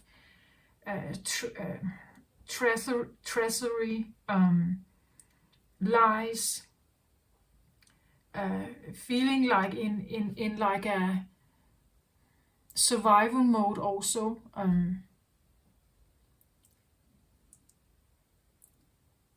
It's this vast cold land.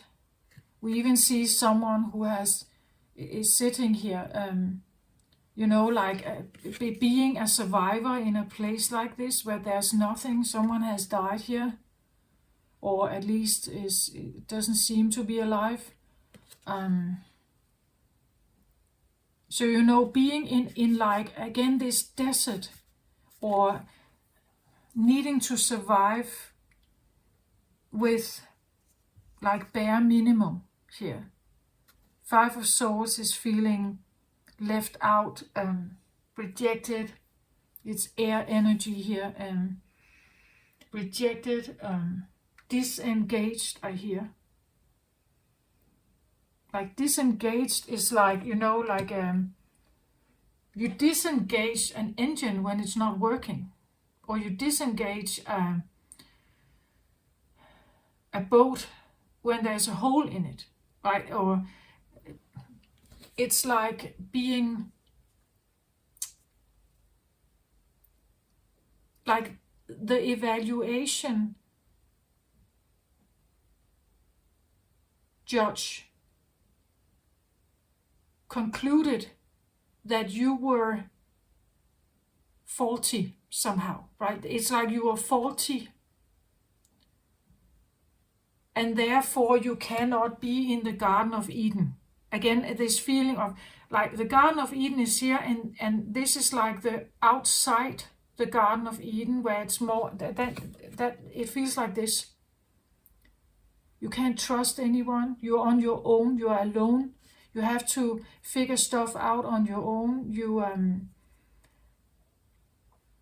But then still feeling that you don't have what it takes, like you're not equipped to be alone.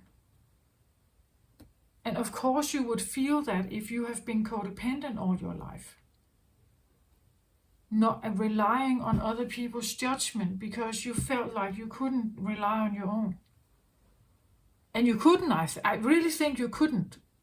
It was punished or something. Like you felt that you had to disengage this. Otherwise,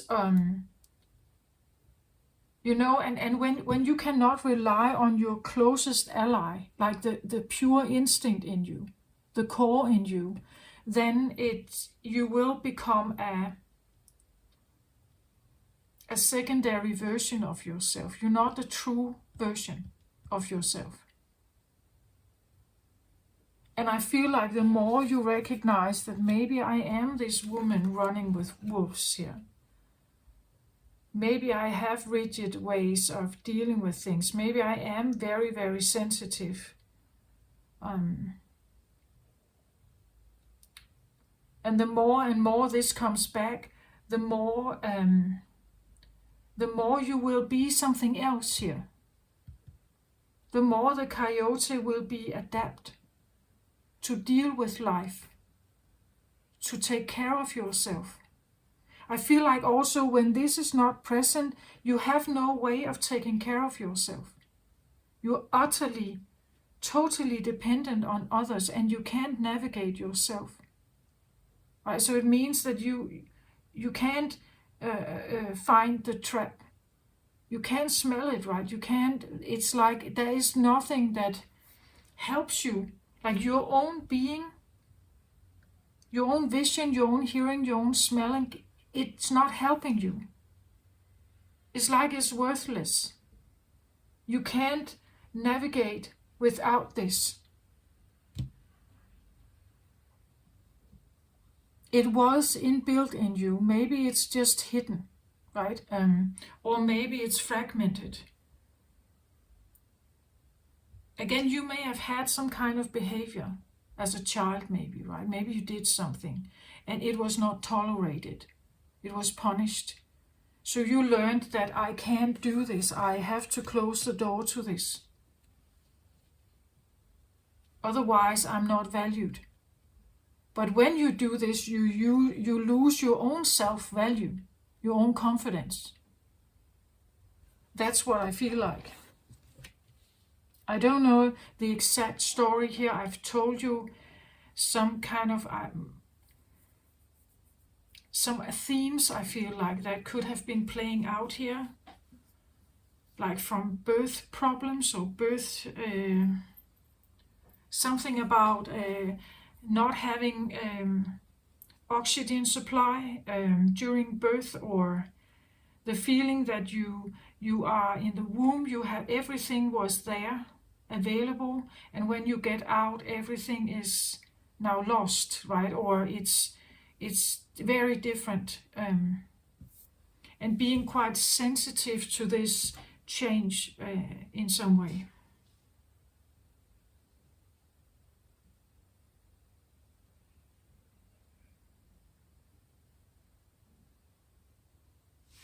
When I look at him, like, I really feel like he is sad, like he's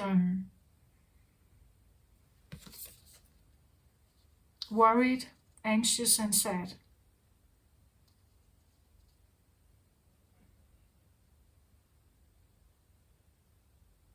He doesn't feel comfortable. Actually, he could be a bit in of like a fight and flight mode.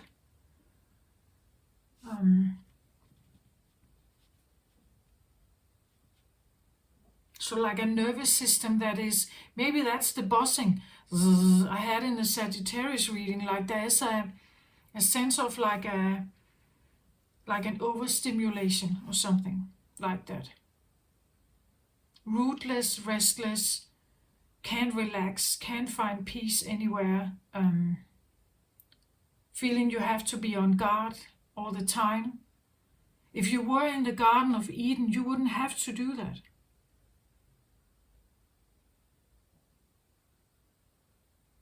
But you are outside. It means that there is no containment, like there's no protection. And that's what I felt like an oversensitive nervous system or sensitivity here. Like you got out of the womb, and the womb acted, and the water acted like this kind of containment and protection,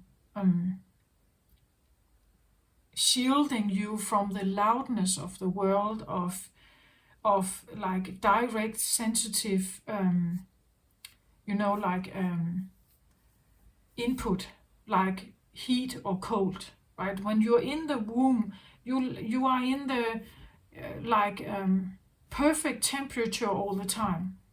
But then you get out, and it will change. It will not be the same all the time. It will not be consistent. And adapting to that, having a very sensitive nervous system here is maybe very sensitive here is too much. Like it's taking off here, dissociating. Like I need to flee the scene. This is not comfortable. I don't feel comfortable here. I flee the scene. There could be a sense of feeling that you are half. That there's something missing here.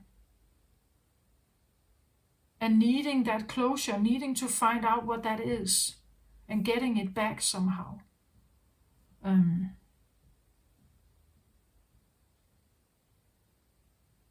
as I said, it can be that you are, maybe you were in an accident here, and there was an ability that you lost, like a body ability you lost. Like maybe you lost your eyesight.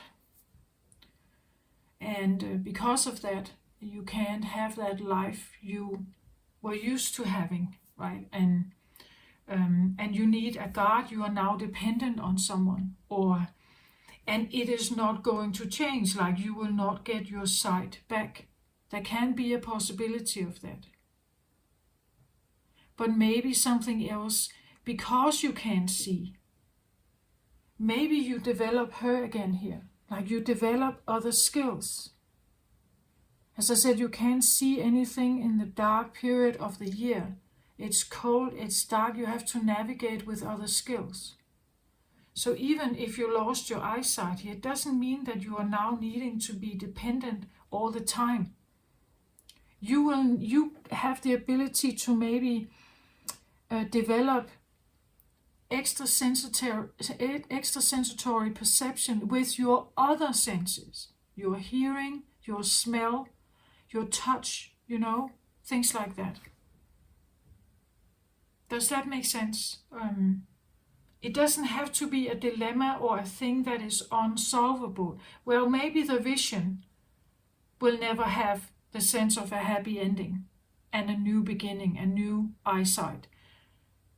But there are other things that can be done. Maybe this new situation is allowing you to actually be receptive. Like from maybe trying to handle your life on your own. Now you have a guide, you have a mentor, or you have someone with you who is guiding you and helping you. You're learning maybe to be more receptive. You're learning to be more feminine here.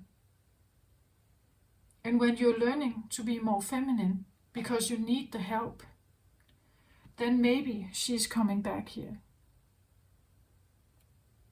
She's feminine as well, right? Very feminine, actually. She operates in the dark, unseen, and living out in the outskirts of the village, or even in the forest. She's sometimes this mysterious, weird woman in the forest, right? People go there if they're ill. She has healing powers and things like that, knowing something about herbs maybe. But you only go there if you really need help, right? And she can be a bit strange in her ways. Maybe living a life that is very different than the norm. She can be unmarried, living with a lot of cats or animals, tending to herself and nature, prioritizing that kind of life. Okay? So in that way, she is this, you could say, weird woman, or she's wild in her way. She's not adapted to the norm of something. And maybe that was a no-go. Like maybe you've never decided that you could be someone like that. Like that was not acceptable, right? As I said, there was an incident where the door was kind of shut to something.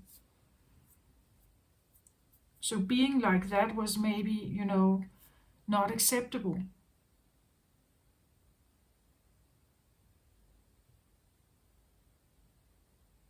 Yeah, this is what I have, Capricorn. Hope this helped somehow.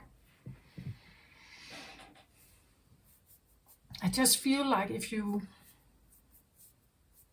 are interested in figuring out what this is, of course you can stand with like a dilemma that is very difficult to solve, like being blind, for instance. But it doesn't mean that you can't have a different or more full life. You can develop some of the other senses. And you will maybe have a guide here. But maybe that's not a bad thing. I don't know. You rely on maybe an intuitive thing, right? Even though you can't see the pavement, you're relying on some kind of intuitive guidance. As the coyote would if it was running through a dark forest. It has to rely on the instincts. It has to rely on like an intuitive GPS guidance. Right? Otherwise, it can easily fall into a trap.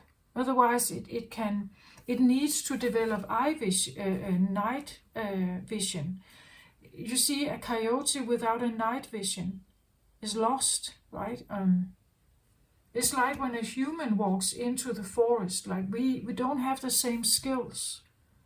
Like our night vision abilities is really really good, really bad. Like we are really not equipped well, unless you live there already. But if we live in the city and we're used to like lights and everything, our night vision is poor. Like we can't navigate there freely. We will, like stumble and like really, we won't be good at it. And we would have a hard time surviving there if there were like really predator animals there, like lions or something. We could be a prey. This one feels a little bit like they are a prey. They don't have what it takes, not equipped, right? But I think that it's not quite true. Even if you need help from someone, it doesn't matter. But it has something to do with your pride or your, like your limits of what is okay in your world.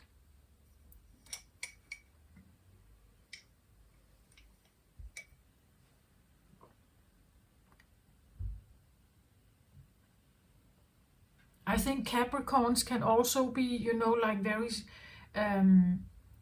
they rely on themselves more than they rely on others. Here it feels a bit like the opposite. So maybe it feels unnatural. Like you are supposed to be able to rely on your own and your own skills. And now it's like you need to be like, you need that there's someone else there. And that in itself is teaching you something about receptivity. But it may not feel like a good lesson. It may not feel like a good circumstance. It's taking you out of a more masculine approach to the world where you have to do everything on your own to becoming more receptive here. And in that state, when you become more receptive like this, allowing, needing help perhaps, allowing it to come forth, I feel like you could develop more of this as well. Because it is feminine as well, right? The more masculine we become, the more this closes off. Right? As women, of course, or as people that identify as feminines. Having feminine traits, but the more masculine you need to become in your life, the more you cut off the feminine, you could say, receptivity, grace, softness in your life.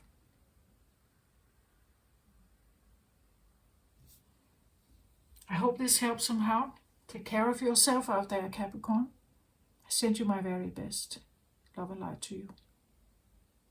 Bye-bye.